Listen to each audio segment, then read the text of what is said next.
శ్రోతలకు నా హృదయపూర్వక నమస్కారములు. మన శ్రోతలలో ఒక సోదరుడు ధర్మము అంటే ఏమిటి వివరించగలరు అనేటువంటి ప్రశ్నను అనేక సార్లు పంపటం జరిగింది. ఇంతకు ముందు పంపారు, వేరే కొంతమంది కూడా పంపారు.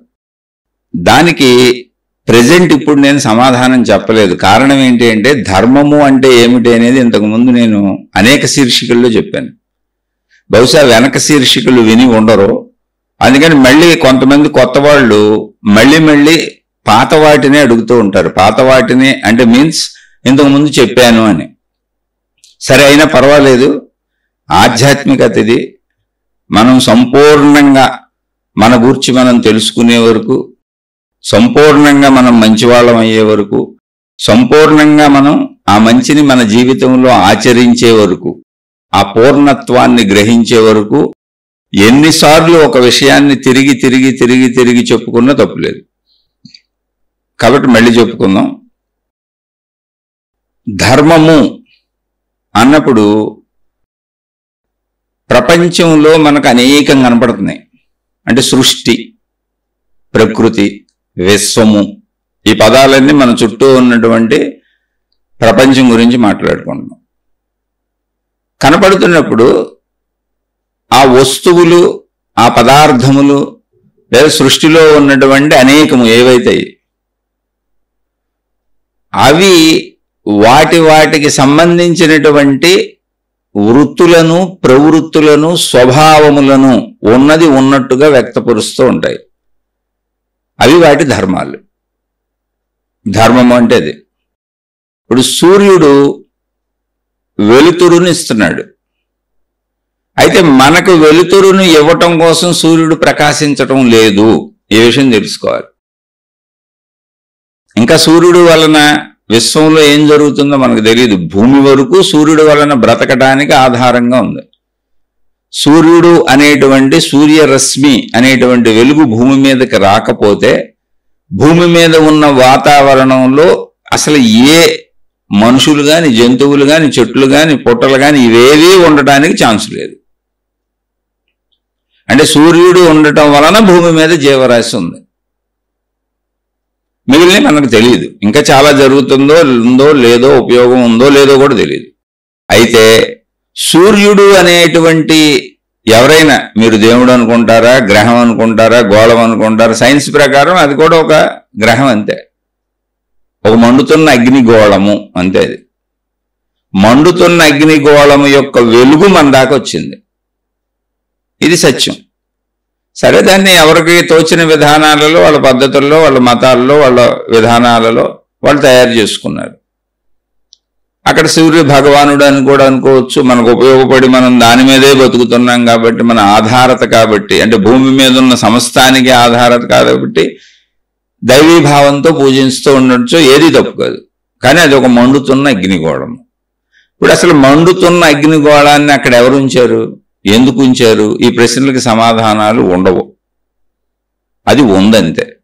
ఆ మండుతున్న అగ్నిగోళము అలా మండుతూ ఉండటమే దాని జీవితం.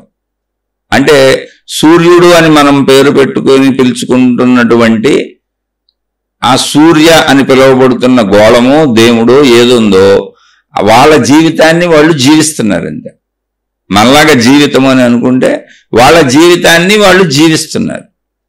జీవిస్తున్నప్పుడు అది ఇంకోళ్ళకి ఉపయోగకరంగా ఉండటం అనేది అది మనకే. మళ్ళీ అలాగే సూర్యకిరణాలు సోకి చనిపోయే బ్యాక్టీరియా బోల్డ్ ఉంటుంది. చాలా బ్యాక్టీరియా చచ్చిపోతూ ఉంటుంది. ఇక్కడ చాలా ఉన్నాయి. మీ సూర్యుడు వలన హాని కలిగే బోల్డ్ ఉన్నాయి జీవులు, అవి చనిపోతాయి సూర్యుడు యొక్క వేడికి. మానవ జాతిగా, వృక్ష జాతిగా కొన్నిటికి ఉపయోగం ఉంది, కొన్నిటికి నష్టం ఉంది. ఇక్కడ ఈ విధానం సాగటానికి అంటే సూర్యుడు వలన చనిపోయే జీవులకు కానీ, సూర్యుడు వలన బ్రతుకుతున్న జీవులకు కానీ సూర్యుడికి ఎటువంటి సంబంధం లేదు. సూర్యుడు తను జీవించటం అనే పని చేస్తున్నాడు అంతే. జీవించటం, ఆ జీవించటం అనే పనిలో సూర్యగోళ లక్షణం అది. అది మండుతున్న అగ్నిగోళం కనుక మంట నుంచి వెలుగు వస్తుందండి. ఆ వెలుగు దాని యొక్క పరిమాణాన్ని బట్టి పరిణామాన్ని బట్టి అనేక ప్రదేశాలకు చేరుతుంది. అలా మనకు చేరింది.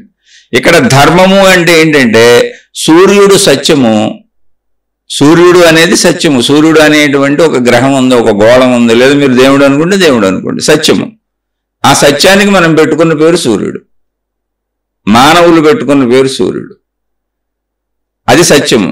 అంటే సత్యము స్థిరమైనది. సూర్యుడు అనేటువంటి ఒక గోళం ఉంది.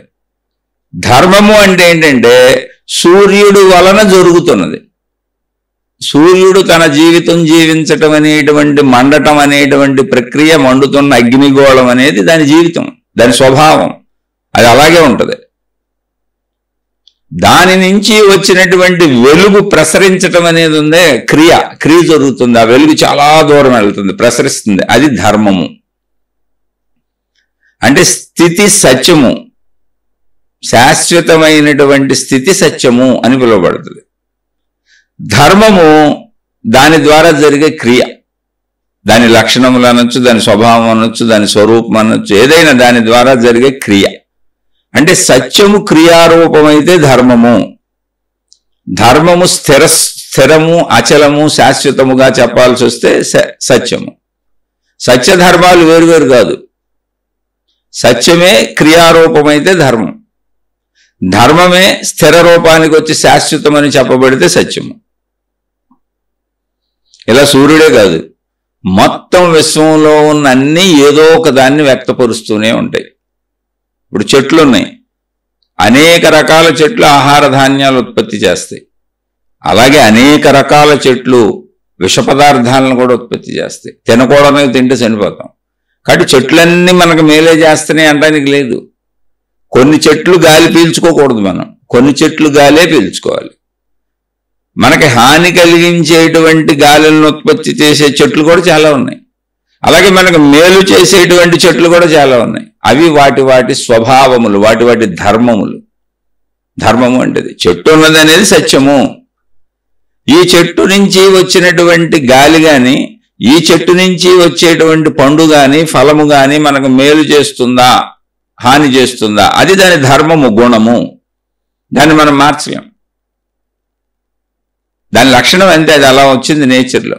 ఇప్పుడు హాని చేసే చెట్టు ఉందనుకోండి, ఏదైనా ఒక చెట్టు యొక్క గాలి మనం పీల్చకూడదు, దానివల్ల ప్రమాదము. అటువంటి చాలా చెట్లు ఉన్నాయి. చెట్లన్నీ మానవ జాతికి మేలే కాదు, చెట్లలో కూడా హాని చేసే చాలా ఉన్నాయి. మ్యాక్సిమం మనం మానవ జాతికి దగ్గరగా పెంచుకునే అన్నీ ఏంటంటే మనకు మేలు చేసే పెంచుకుంటాం. ఆహారోత్పత్తిగా కానీ, గాలి పీల్చడం ద్వారా కానీ, మన వాతావరణాన్ని శుభ్రపరచడం ద్వారా కానీ, ఏ రకంగానైనా మనకు మేలు కలిగించే వాటిని మనకు దగ్గరగా పెట్టుకుంటాం, హాని కలిగించే వాటిని దూరంగా ఉంచుకుంటాం.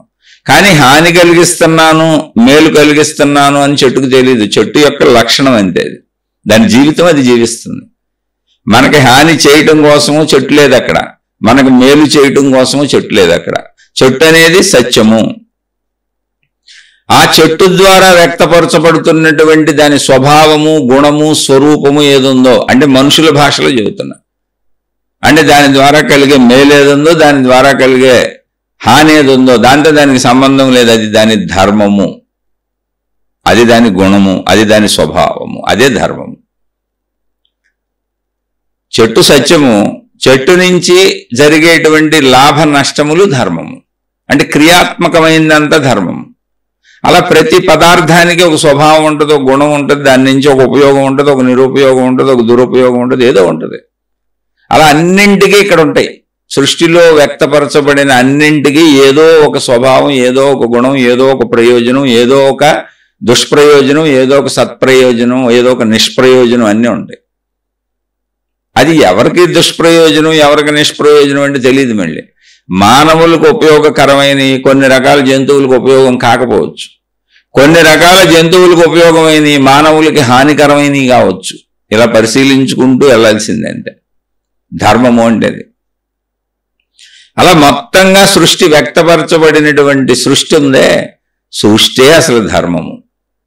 ఈ సృష్టిలో సత్యం ఏంటి అంటే దీనికి ఆధారమైనటువంటి శక్తి సత్యము. సృష్టి మొత్తం ధర్మం. అందుకే చూడండి, సృష్టి అంతా క్రమశిక్షణగా ఉంటుంది. మీరు సృష్టిని గమనించుకోండి.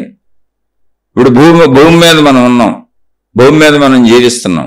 సూర్యుడు రావటం వెళ్ళటం అంటే సూర్యోదయం సూర్యాస్తమయం అంటే మనం ఇది పెట్టుకున్నది అనుకోండి, యాక్చువల్గా సూర్యుడు రావటం లేదు పోవటం లేదు, భూమి తిరగటం వల్ల మనకు అలా అనిపిస్తుంది. దాన్నే ఫాలో అవుదాం, పెట్టుకున్న దాన్నే ఫాలో అవుదాం. సూర్యోదయం సూర్యాస్తమయం అన్ని క్రమశిక్షణగా ఉంటాయి. చూడండి, ఆకాశంలో మన భూమి లాంటి గ్రహాలు, గోళాలు, నక్షత్రాలు, ఈ సూర్యుడు లాంటివి అనేక రకాలు, లక్షల కోట్లు ఉన్నాయి. అన్నీ పరిభ్రమిస్తున్నాయి, తిరుగుతున్నాయి, చలనం లేకుండా జడంగా లేవు. భూమి మీద మనుషులు నిరంతరం ఎలా తిరుగుతున్నారో, చుట్టూ ఉన్న ప్రకృతిలో జంతువులన్నీ ఎలా తిరుగుతున్నాయో, అలా పైన గ్రహాలు, గోళాలు, నక్షత్రాలని మనం ఎలా పిలిచినా, ఎన్ని రకాలుగా పిలిచినా అవి కూడా కోటాను కోట్లు ఉన్నాయి. ఎన్నున్నాయంటే 800 కోట్ల మంది మనుషులు ఉన్నారని ఒక లెక్క ఉంది. గ్రహాలు, గోళాలు, నక్షత్రాలు ఇంతకంటే ఎన్నో సంఖ్య రెట్లు ఎక్కువ ఉన్నాయి. లక్షల కోట్లు ఉన్నాయి. అనంతంగా విశ్వం ఉంది. అన్నీ వాటి పరిధుల్లో అవన్నీ క్రమశిక్షణగానే జరుగుతున్నాయి. అన్నీ ఎప్పుడు క్రమశిక్షణగానే ఉన్నాయి. సరే, అనంత విశ్వాన్ని మనం వెళ్ళి పైకి వెళ్ళి చూడలేం కాబట్టి భూమి వరకు తీసుకుందాం. భూమి వరకు తీసుకుంటే మనకన్నీ క్రమశిక్షణగానే జరుగుతున్నాయి. ఏంటి క్రమశిక్షణ? మానవ జాతి ఉంది భూమి మీద, సత్యము. జంతు జాతి ఉంది భూమి మీద, సత్యము. వృక్ష జాతి ఉంది భూమి మీద, సత్యము. భూమి అనే ఒక గోళం ఉంది, సత్యము. భూమి మీద ఇన్ని రకాలు ఉన్నాయి, సత్యము. భూమి మీద పంచభూతాత్మకమైనటువంటి మొత్తం వాతావరణం ఉంది, సత్యము. ఇవి సత్యాలు. సత్యం అంటే ఏంటి? ఇంకా అది మార్పు లేదు. మానవ జాతి ఎప్పుడూ ఉంటుంది, జంతు జాతి ఎప్పుడూ ఉంటుంది, వృక్ష జాతి ఎప్పుడూ ఉంటుంది. పంచభూతాత్మకమైనటువంటి జడ చైతన్య పదార్థాలు భూమి మీద ఎప్పుడూ ఉంటాయి. అవన్నీ ఉండబట్టే భూమి మీద ఇవన్నీ సాగుతున్నాయి, జీవరాశి, సృష్టి, ప్రకృతి. మిగిలింది మనకు తెలియదు అంటే దీనిలాగా పోల్చుకోవటం, అది కూడా అలాగే సాగుతూ ఉంటుంది. అది మనకు తెలియదు కనుక దాని గురించి అనవసరం. ఇక్కడ వరకు మాట్లాడుకోండి. ఇది సత్యము. భూమి ఉండటం సత్యము, భూమి మీద ఇన్ని ఉండటం సత్యము. ఇందులో ధర్మము ఏంటి అంటే ఒక్కో దానికి ఒక్కో ధర్మం ఉంది. మానవ జాతి ప్రవర్తనా విధానాలు వేరుగా ఉంటాయి, అవన్నీ దాని ధర్మం, మానవ జాతి ధర్మాలే. వృక్ష జాతి దాని తీరుతెన్నులు, దాని విధానాలు, ప్రవర్తనా విధానాలు, దాని ఎదుగుదలలో, తరుగుదలలో వృక్ష జాతి మొత్తం వేరుగా ఉంటుంది. వృక్ష జాతి సత్యం. వృక్ష జాతికి మానవ జాతికి ఉన్న విభిన్నత ధర్మం. వృక్షాలు వాటి ధర్మాలకు తగ్గట్టు అవి ఉంటాయి, మానవ జాతికి తగ్గట్టు ధర్మాల ప్రకారం వీళ్ళు ఉంటారు. ధర్మము అంటే క్రియాత్మకమైనది, సత్యం అంటే అది ఉన్నది అని చెబుతున్నది. సత్యము స్థితి, ధర్మము క్రియ. అలాగే జంతు జాతి, అనేక రకాల జంతువులు ఉన్నాయి, అనేక రకాల జంతు జాతులు ఉన్నాయి. ఇది సత్యము. వాటి విభిన్నతల ప్రకారం అవి జీవిస్తూ ఉంటాయి, అవి అనేకం చేస్తూ ఉంటాయి. అవి వాటి ధర్మాలు. అలా అన్నీ అంతే. భూమి భూధర్మాన్ని పాటిస్తూ ఉంటుంది. ఇప్పుడు భూమి ఉన్నదన్నది సత్యము. భూధర్మం ఏంటి? భూమిలో నుంచి సమస్త మనకు వస్తున్నాయి. అసలు మొక్కలు ఎక్కడి నుంచి వచ్చినాయి? మొట్టమొదటి మొక్కను ఎవరు పెట్టారు? విత్తు ముందా చెట్టు ముందా అని చెబుతూ ఉంటారు. చాలా మంది ప్రశ్నలు వేస్తుంటారు, అడుగుతూ ఉంటారు, మాట్లాడుకుంటుంటారు. విత్తు ముందు కాదు, చెట్టు ముందు కాదు, భూమి ముందు. భూమిలో మొక్కల్ని సృష్టించేటువంటి సమర్థత ఉన్నది, భూమిలో ఆ శక్తి ఉన్నది. భూమిలో ఉన్నటువంటి మనం పెట్టుకున్న ఆ పేర్లు, అనేక ఖనిజములు, లవణములు, అనేక రకాల మనకు దొరికేటువంటివన్నీ భూమి నుంచి వచ్చినాయి. బంగారాలు, వజ్రాలు, అనేక రకాల కెమికల్స్, క్రూడ్ ఆయిల్స్ అన్ని భూమి నుంచే.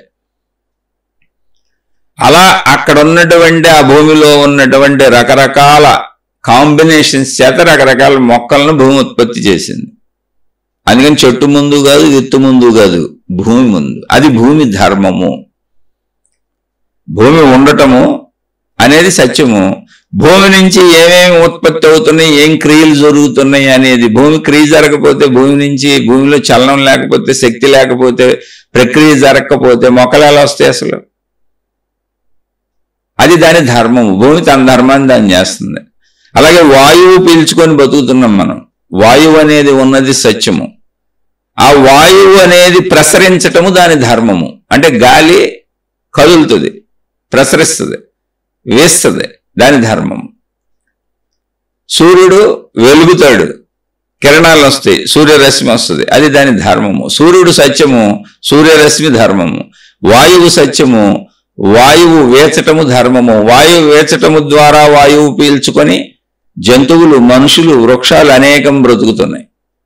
అది వాయువుకేం సంబంధం లేదు, ఇక్కడ వాతావరణం అలా ఉందంతే. అందుకే పంచభూతాత్మకమైనటువంటి జీవులు మనం అని చెబుతారు.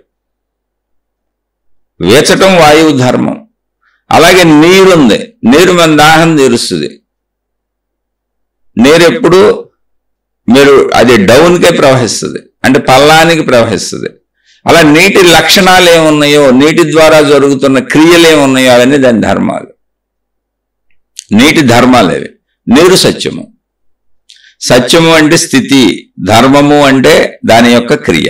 అది ఎవరికైనా అంతే, ఇంకా మనుషులకైనా అంతే, మీకు సృష్టిలో ప్రకృతిలో కనపడుతున్న అన్నిటికీ అంతే. మొత్తంగా ప్రకృతిని, సృష్టిని, విశ్వాన్ని తీసుకుంటే, అసలు మొత్తం ప్రకృతిని, విశ్వాన్ని తీసేసుకుంటే కనపడుతున్నవన్నీ, అంటే సృష్టిలో ఉండి కనపడుతున్నవన్నీ జడ చైతన్యములన్నీ ధర్మము. దేనికి ధర్మము? సత్యము అని పిలువబడుతున్న అనంత ఆత్మశక్తి యొక్క చలన ప్రక్రియలో ఏర్పడింది సృష్టి. అందుకని అనంత ఆత్మశక్తి సత్యము, దాని చలన ప్రక్రియలో అది చైతన్యము గనుక, ఆ శక్తి యొక్క లక్షణము చైతన్యము గనుక, అదే జ్ఞానము గనుక, అదే సర్వసమర్థము గనుక, అంటే దానిలో ఆ శక్తిలో పంచభూత లక్షణములు ఉన్నాయి, త్రిగుణములు ఉన్నాయి, తమో రజోగుణ లక్షణములు ఉన్నాయి. అలాగే ఇచ్ఛాశక్తి, క్రియాశక్తి, జ్ఞానశక్తి అనే శక్తులు శక్తికి ఉన్నాయి. ఇవన్నీ దాని లక్షణములు, దాని స్వభావములు. అంటే దాని స్వభావములు, లక్షణములు అన్నప్పుడు క్రియలైనవి. మీరు చూడండి, పంచభూతాత్మకములు అంటే ఆకాశము, వాయువు, తేజస్సు అంటే వెలుగు, నీరు, భూమి, ఇవి పంచభూతములు అన్నారు. ఈ పంచభూతములు ఏంటి? శక్తి యొక్క లక్షణములు. లక్షణములు ఏంటంటే క్రియలు. శక్తి కనపడదు, కానీ శక్తి యొక్క క్రియ కనపడుతుంది. అందుకని ఆ కనపడిన క్రియ మనకేమైంది? సృష్టి అయింది. ఆ క్రియ దాని ధర్మము. శక్తి యొక్క ధర్మము పంచభూతములు. దానివలన పంచభూతముల యొక్క ధర్మము సృష్టి. అక్కడ ఏమేమి ఉన్నాయి? ఇంకా తమోగుణం, రజోగుణం, సత్వగుణం, ఇచ్ఛాశక్తి, క్రియాశక్తి, జ్ఞానశక్తి, పంచభూతాత్మకం. అలా మొత్తంగా శక్తి యొక్క ధర్మములు ఇవన్నీ. శక్తి యొక్క ధర్మములు ఏంటంటే పంచభూతములు, త్రిగుణములు, ఇచ్ఛాశక్తి, క్రియాశక్తి, జ్ఞానశక్తి. అలా మొత్తం సృష్టిలో వ్యక్తీకరించబడినటువంటి సమర్థతలు ఎన్నున్నాయో, సృష్టిగా వ్యక్తీకరించబడి మనకు కనపడుతున్నటువంటి జడ చైతన్య పదార్థములు ఏమున్నాయో అవన్నీ శక్తి యొక్క ధర్మములు, లక్షణములు, శక్తి యొక్క క్రియాత్మకమైన చర్యలు. శక్తి వ్యక్తీకరణ అంటే ఏంటి? క్రియ. క్రియ జరుగుతుంది అక్కడ. ఆ క్రియ సృష్టిగా కనపడుతుంది. అంటే శక్తి యొక్క ధర్మము సృష్టి, క్రియ, వ్యక్తీకరణ. ధర్మం అంటే సృష్టి యొక్క సత్యము శక్తి. సృష్టి ఎక్కడ ఉంది, ఎలా ఉంది, అసలు ఎందుకు ఉంది, దీని సత్యం, దీని ఆధారత ఏంటంటే సత్యము శక్తి. శక్తి యొక్క ధర్మం ఏంటి అంటే శక్తి యొక్క కదలికలు, శక్తి యొక్క చైతన్యము, శక్తి యొక్క వ్యక్తీకరణ, శక్తి యొక్క క్రియ, సృష్టి, మొత్తం విశ్వం అది. కాబట్టి శక్తి వేరు, సృష్టి వేరు కాదు, రెండు ఒకటే. సత్యము ధర్మము ఎప్పుడు కలిసే ఉంటాయి. సత్యము స్థితి, ధర్మము క్రియ. క్రియ అన్నప్పుడు ఏమైంది? క్రియలో మార్పులు ఉంటాయి. క్రియ అంటే ఏంటి? జరుగుతున్నది, చేస్తున్నది, ఒక కదలిక కలిగి ఉన్నది. అంటే అది నిరంతరం మార్పులకు లోనవుతూ ఉంటుంది. సెటిల్డ్గా ఉందనుకోండి, అది మార్పులకు లోనవదుగా. మార్పులకు లోనవంది స్థిరముగా ఉన్నది సత్యము, అది శక్తి, అనంత ఆత్మశక్తి. దానిలో ఉన్న చైతన్య ప్రక్రియల చేత, దాని యొక్క లక్షణముల చేత, గుణముల చేత, స్వభావముల చేత, దానిలో ఉన్నటువంటి సమర్థతల చేత, దానిలో శక్తిలో ఉన్నటువంటి శక్తి చేత, దానిలోనే దానితోనే జరుగుతున్నటువంటి దాని ధర్మము సృష్టి. ఆ ధర్మము ఎంతగా ఉంది అంటే సృష్టిలో మనకి ఎంత కనపడుతుందో అంత సమర్థత ఉంది, అంత క్రియాత్మకంగా ఉంది. అది ధర్మము అన్నప్పుడు క్రియాత్మకము కనుక ఎప్పుడూ కదలిక ఉంటుంది అక్కడ. ఆ కదలికే పుట్టిన మనిషి మరణించే వరకు నిరంతరం శరీరం మార్పు చెందుతూనే ఉంటుంది. ఈ మార్పు చెందుతున్నటువంటి ఈ నిరంతర మార్పులకు లోనయ్యేటువంటి ఈ మానవ జాతి ఏది ఉందో అది స్త్రీ పురుషులుగా సృజించబడింది శక్తి జాతి. మళ్ళీ ఇది శక్తి యొక్క సమర్థత, శక్తి యొక్క ధర్మము. ఈ స్త్రీ పురుషులు మళ్ళీ నిరంతరం కలుస్తూ కొత్త జాతిని ఉత్పత్తి చేస్తూ ఉంటారు. అంటే కదలిక ఎప్పుడూ వస్తానే ఉంది, ఇంకా కదలిక ఆగదు. ఎందుకు కదలిక ఆగదు అంటే శక్తి సత్యము గనుక, స్థిరము గనుక, శక్తి శాశ్వతము గనుక, దానికి నాశనము లేదు గనుక, ఆ నాశనము లేని శక్తి యొక్క లక్షణము గుణము చైతన్యము గనుక, చైతన్యము అంటే నిరంతర కదలిక గనుక, అది దాని క్రియాత్మకమైన ధర్మము గనుక. కాబట్టి సృష్టి ఎప్పుడు ఉంటుంది, మానవ జాతి ఎప్పుడు ఉంటుంది, స్త్రీ పురుషులు ఎప్పుడు ఉంటారు. స్త్రీ పురుషులు ఎప్పుడు కదులుతూనే ఉంటారు, శరీరాలు అలా పెరుగుతూనే ఉంటాయి, తరుగుతూనే ఉంటాయి, ఆకర్షణలన్నీ ఉంటాయి. మళ్ళీ ఇక్కడ స్త్రీకి ధర్మాలు, పురుషుకి ధర్మాలు ఉంటాయి, మన శరీర ధర్మాలు అవన్నీ. ఆ ప్రకారం వీళ్ళిద్దరూ ఆకర్షించబడి కలుస్తూ మానవ జాతి ఎప్పటికీ ఇలా ఉంటూనే ఉంటుంది. మళ్ళీ ఈ కదలికల్లో ఏమవుతుంది, ఇప్పుడు పుట్టిన బిడ్డ స్థిరంగా ఉండిపోయాడు అనుకోండి, అది స్థిరత్వం. చైతన్యములో, కదలికలో, ధర్మములో క్రియ ఉంటుంది. కాబట్టి బిడ్డ పెరుగుతూ ఉండటం ధర్మం, క్రియాత్మకమైంది. అది దానివల్ల పెరిగి పెరిగి పెరిగి అది తరిగిపోయే స్థితికి వెళ్తుంది. ఎందుకని ఏవేవి పంచభూతములు ఏ ఏ విధముగా కలిస్తే అది రూపము ధరించి, ఏ ఏ పంచభూతములు మళ్ళీ ఏ ఏ విధములుగా దానికి సహకరించి కలుస్తుంటే అది రూపము కదులుతూ పెరుగుతూ వెళుతుందో అలాగే తరగటము కూడా దాని ధర్మంలో భాగంగా ఉంది. అంటే జననము ధర్మములో భాగంగా ఉంది. ఎలా? స్త్రీ పురుష కలయికల వలన. స్త్రీ పురుషుల కలయికలేంటి? సృష్టి ధర్మంగా ఉంది, ఆకర్షణ అనే ధర్మం ఉంది అక్కడ. ఇది ఎవరిష్టంతో చేస్తుంది కదా, మొత్తం సృష్టిగా ఆలోచిస్తే అన్ని మీకు అక్కడే అర్థమైపోతాయి. అదే ఆత్మజ్ఞానము. అప్పుడు నువ్వు మొత్తం సృష్టిలో, సృష్టికి ఆధారమైన శక్తిలో అనంత శక్తిగా నువ్వు కూడా అందులో కలిసే ఉన్నావన్న విషయం నీకు అర్థమవుతుంది. లేదు నేను ఒక మనిషిని, నేను ఈ శరీరంతో ఉన్నాను, నాకు సృష్టితో సంబంధం లేదు, నా గొడవ నాది, నా డబ్బు నాది, నా ఇల్లు నాది, నా పిల్లం నాది, నా మొగుడు నాది, నా కుటుంబం నాది, నా స్వార్థం నాది అంటామా? చక్కగా బ్రతకొచ్చి ఎవరో వద్దాం లేదు. ఎందుకంటే అది కూడా ఇక్కడ పెట్టబడిన ధర్మమే. ఆ స్వార్థము, ఆ అజ్ఞానము కూడా సృష్టిలో ఉన్న ధర్మమే. ఈ ధర్మాన్ని నువ్వు ఎంతవరకు అర్థం చేసుకుంటావు అనే జ్ఞానం కూడా నీకు ఇవ్వబడింది. అది కూడా సృష్టిలో ఉన్న ధర్మే. క్రియాత్మకమైన ప్రతిచర్య ధర్మంలోకి వస్తుంది. ధర్మం అంటే క్రియ, సత్యం అంటే స్థితి. అలా ఎప్పటికీ మానవ జాతి ఇక్కడ ఉంటుంది. అయితే మార్పు చెందటం అంటే చైతన్యము యొక్క లక్షణము కదలిక కనుక. కదలిక అంటే ఏంటి? ఎప్పుడూ ఒకే చోట స్థిరంగా అన్ని ఉండిపోతే కదలిక లేనట్లు లెక్క. ఇప్పుడు మనం ఒక బస్సు ఎక్కి కూర్చున్నాం, ఆ బస్సు అక్కడే ఉంది, మనం ఎక్కడ ఎక్కామో అక్కడే ఉంది. ఇంకెందుకు బస్సు ఎక్కటం?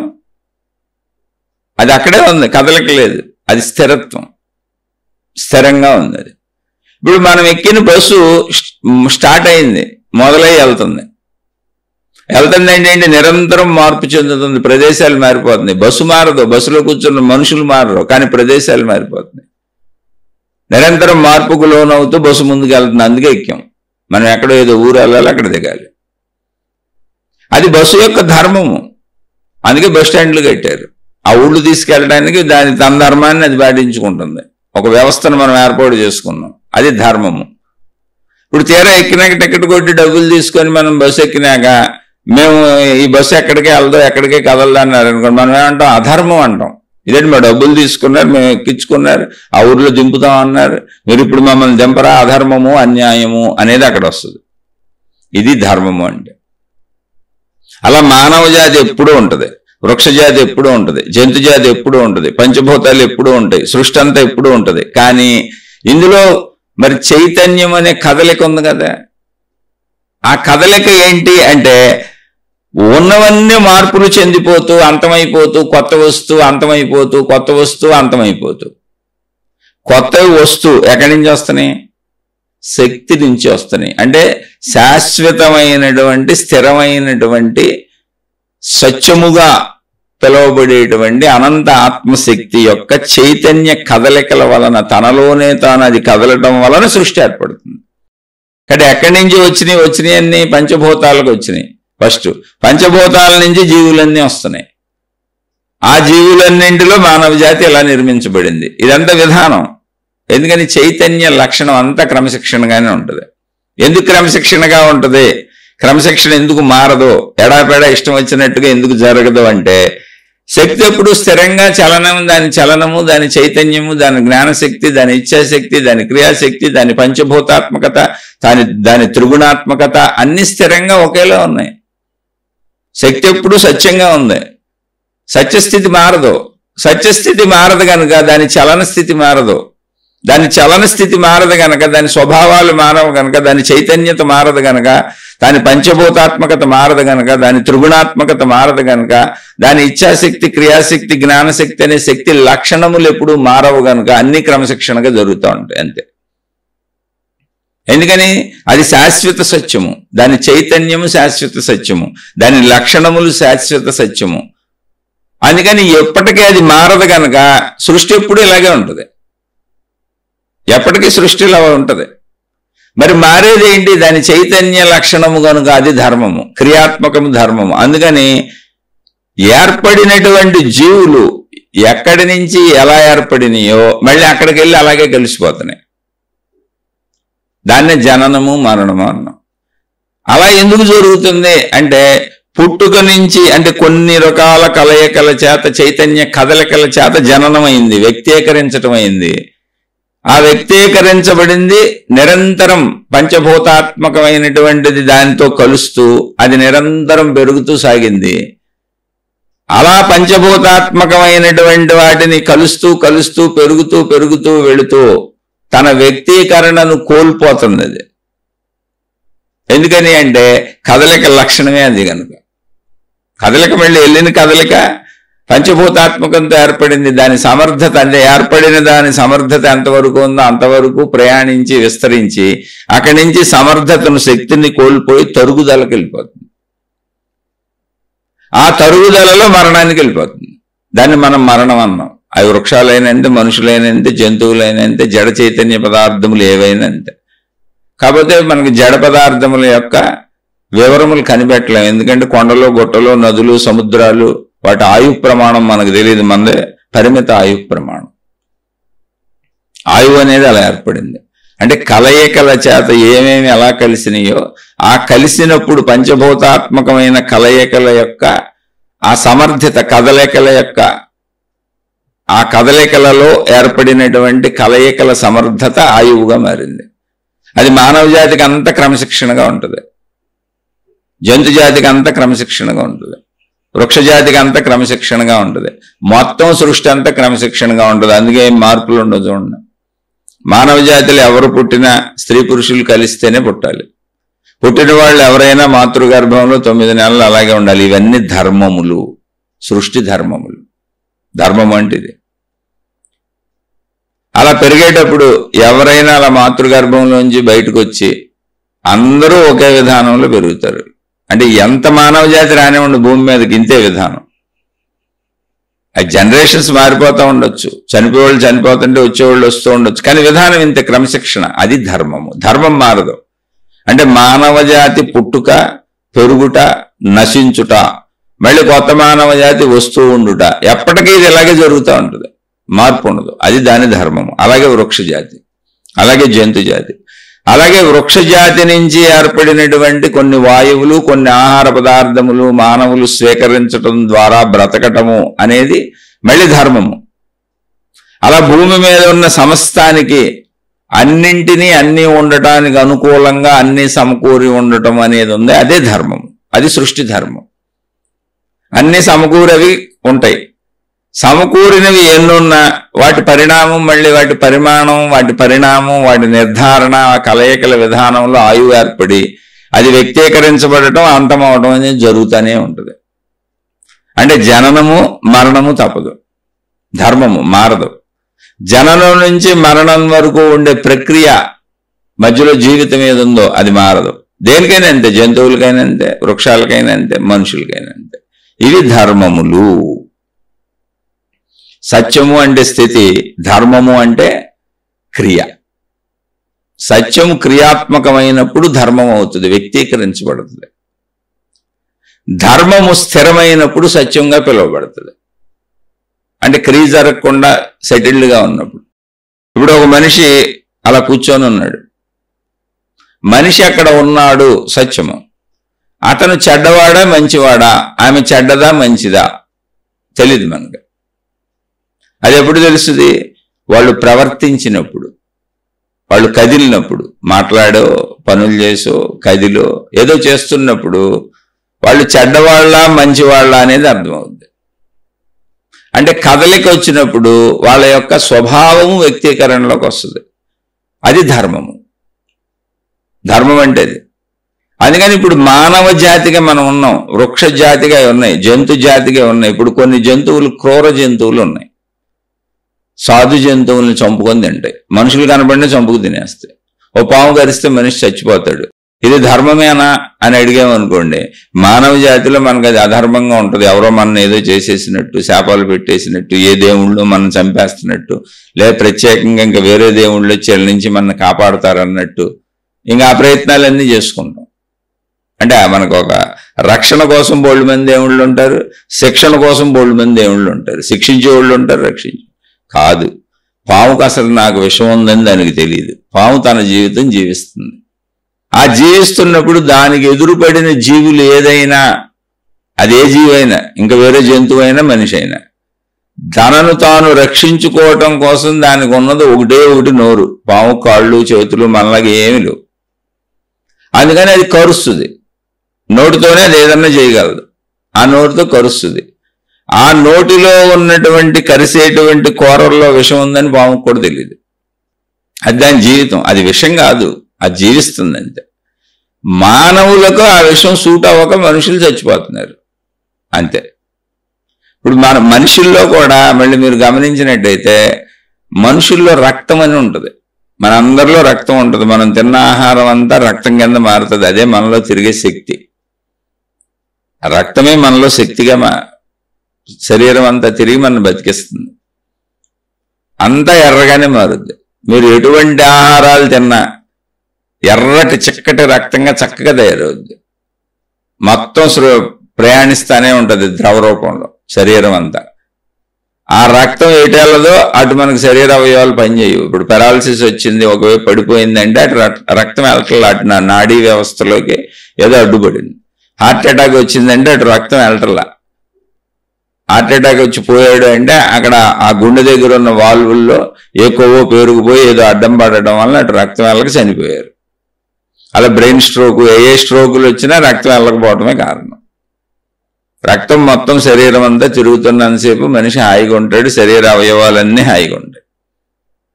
ఈ రక్తం మనం ఏ రకాల పదార్థాలు తిన్నా జరగానే తయారవుతుంది. అంత ఎరుపు అసలు శరీరంలో ఎవరు కూర్చారు తెలీదు. అది దాని లక్షణం, అది దాని ధర్మం. నువ్వు ఏ రంగులు అయినా తిని అది ఎరుపు రంగుగానే మారుతుంది. ఆ రక్తం అలా తయారై తిరుగుతూ ఉంటుంది. అసలు ఈ రక్తం అనే టాపిక్ ఎందుకు చెప్పాను ఇప్పుడంటే, పాము విషం మనిషికి సరిపడలేదన్నాం కదా, అలా అసలు మనుషులకి సరిపడరు. ఇప్పుడు చాలా మందికి యాక్సిడెంట్లు రక్తాలు ఎక్కించవలసిన అవసరం వస్తుంది. అలాంటప్పుడు రక్తాలలో గ్రూపులు ఉన్నాయి. రక్తం అయితే ఎర్రగానే కనపడుద్ది. దొరికింది కదా అని ఎవరికి పడితే ఎవరి రక్తం పడితే వాళ్ళకి ఎక్కిస్తే వెంటనే చచ్చిపోతారు. నీకు పాము విషయం కాదు, పక్కవాడి నీకు సూట్ అవ్వని రక్తం కూడా నీకు విషమే, నువ్వు వెంటనే చచ్చిపోతావు. రక్తం విషమని ఎంతమందికి తెలుసు? ఏంటి రక్తం విషయం? అన్ని రక్తాలు విషయాలు కాదు, గ్రూపులు చేశారు రక్తాలని రకాలుగా కనుక్కున్నారు. ఏ గ్రూప్ ఉన్న రక్తం వాళ్ళకి వాటికి పేర్లు పెట్టారు. ఏ అని, బి అని, ఏదో అలా రకరకాల పేర్లు పెట్టారు. బి పాజిటివ్ అని, బి నెగిటివ్ అని, అలా పేర్లు మనం పెట్టుకున్న పేర్లే గుర్తింపు కోసం. ఎవరికి ఏ గ్రూపు రక్తం ఉందో అదే గ్రూపు రక్తం ఎక్కిస్తేనే వాళ్ళు బతుకుతారు. ఇంకొక గ్రూపు రక్తం పొరపాటుని ఎక్కిస్తే వెంటనే చనిపోతారు. అంటే ఇప్పుడు మనిషి రక్తం మనిషికి ఏమైంది? విషమైంది. పావుదే విషం అవ్వక్కర్లే నీకు. అంటే సరిపడకపోవటం. ఇవి ధర్మాలు. అంటే ఆ ధర్మం మారదు. నీ గ్రూపు రక్తం నీకే ఎక్కించాలనే ధర్మము. ఇంకో గ్రూపు రక్తం ఎక్కిస్తే నువ్వు చనిపోతావు అనేది సత్యము, ధర్మము. చనిపోవటం కూడా ధర్మమే. అన్ని ధర్మాలు క్రియాత్మకమైన అన్ని ధర్మాలు. అందుకని ధర్మము తెలుసుకొని ప్రవర్తించాలి, ధర్మంగా ప్రవర్తించాలి. ధర్మంగా ఎందుకు ప్రవర్తించాలి అంటే ఇక్కడే గమనించండి, ధర్మము ఎందుకు అవసరము అంటే ధర్మం దాని లక్షణము, ధర్మం దాని స్వరూపము, ధర్మం దాని స్వభావము, ధర్మం దాని గుణము. అవి మార్చలేం మనం. అందుకని ఏ గ్రూప్ వాళ్ళకి అదే గ్రూప్ రక్తం ఎక్కించటం అనేది ధర్మము. అంటే ఈ వ్యక్తి యొక్క గ్రూప్ ఏంటి అంటే ఈ వ్యక్తి ధర్మం ఇది తెలుసుకున్నాం. మనం ఎక్కిస్తున్న రక్తం గ్రూప్ ఏంటి, ఆ రక్తం ధర్మం తెలుసుకున్నాం. అదే రక్తాన్ని ఎక్కిస్తే అతను బతుకుతాడు, అది ధర్మం. ఇక్కడ అధర్మము అంటే ఏంటంటే తెలుసుకోకుండా ఇంకో గ్రూప్ రక్తం ఎక్కించాం. అధర్మము అంటే ఏంటి, ఏమి లేదు, ధర్మాన్ని చేయకుండా ఇంకోటి ఏదో చేసాం, ధర్మాన్ని తెలుసుకోకుండా ఇంకో గ్రూప్ ఎక్కిచ్చేసాం. అంటే ధర్మాన్ని కలపలా, ధర్మానికి అధర్మాన్ని కలిపాం, అప్పుడు అతను చనిపోయాడు. ఇలా ప్రపంచంలో ఎక్కడైనా ధర్మాన్ని కలపాలి, అందుకని ధర్మాలు తెలుసుకోవాలి. ఏంటి ధర్మాలు తెలుసుకోవటం? సపోజ్ మనం తినే ఆహార పదార్థాలు ఉన్నాయి, ఈ ఆహార పదార్థం తింటే నాకు మేలు జరుగుతుంది, శక్తి వస్తుంది, అది ధర్మం.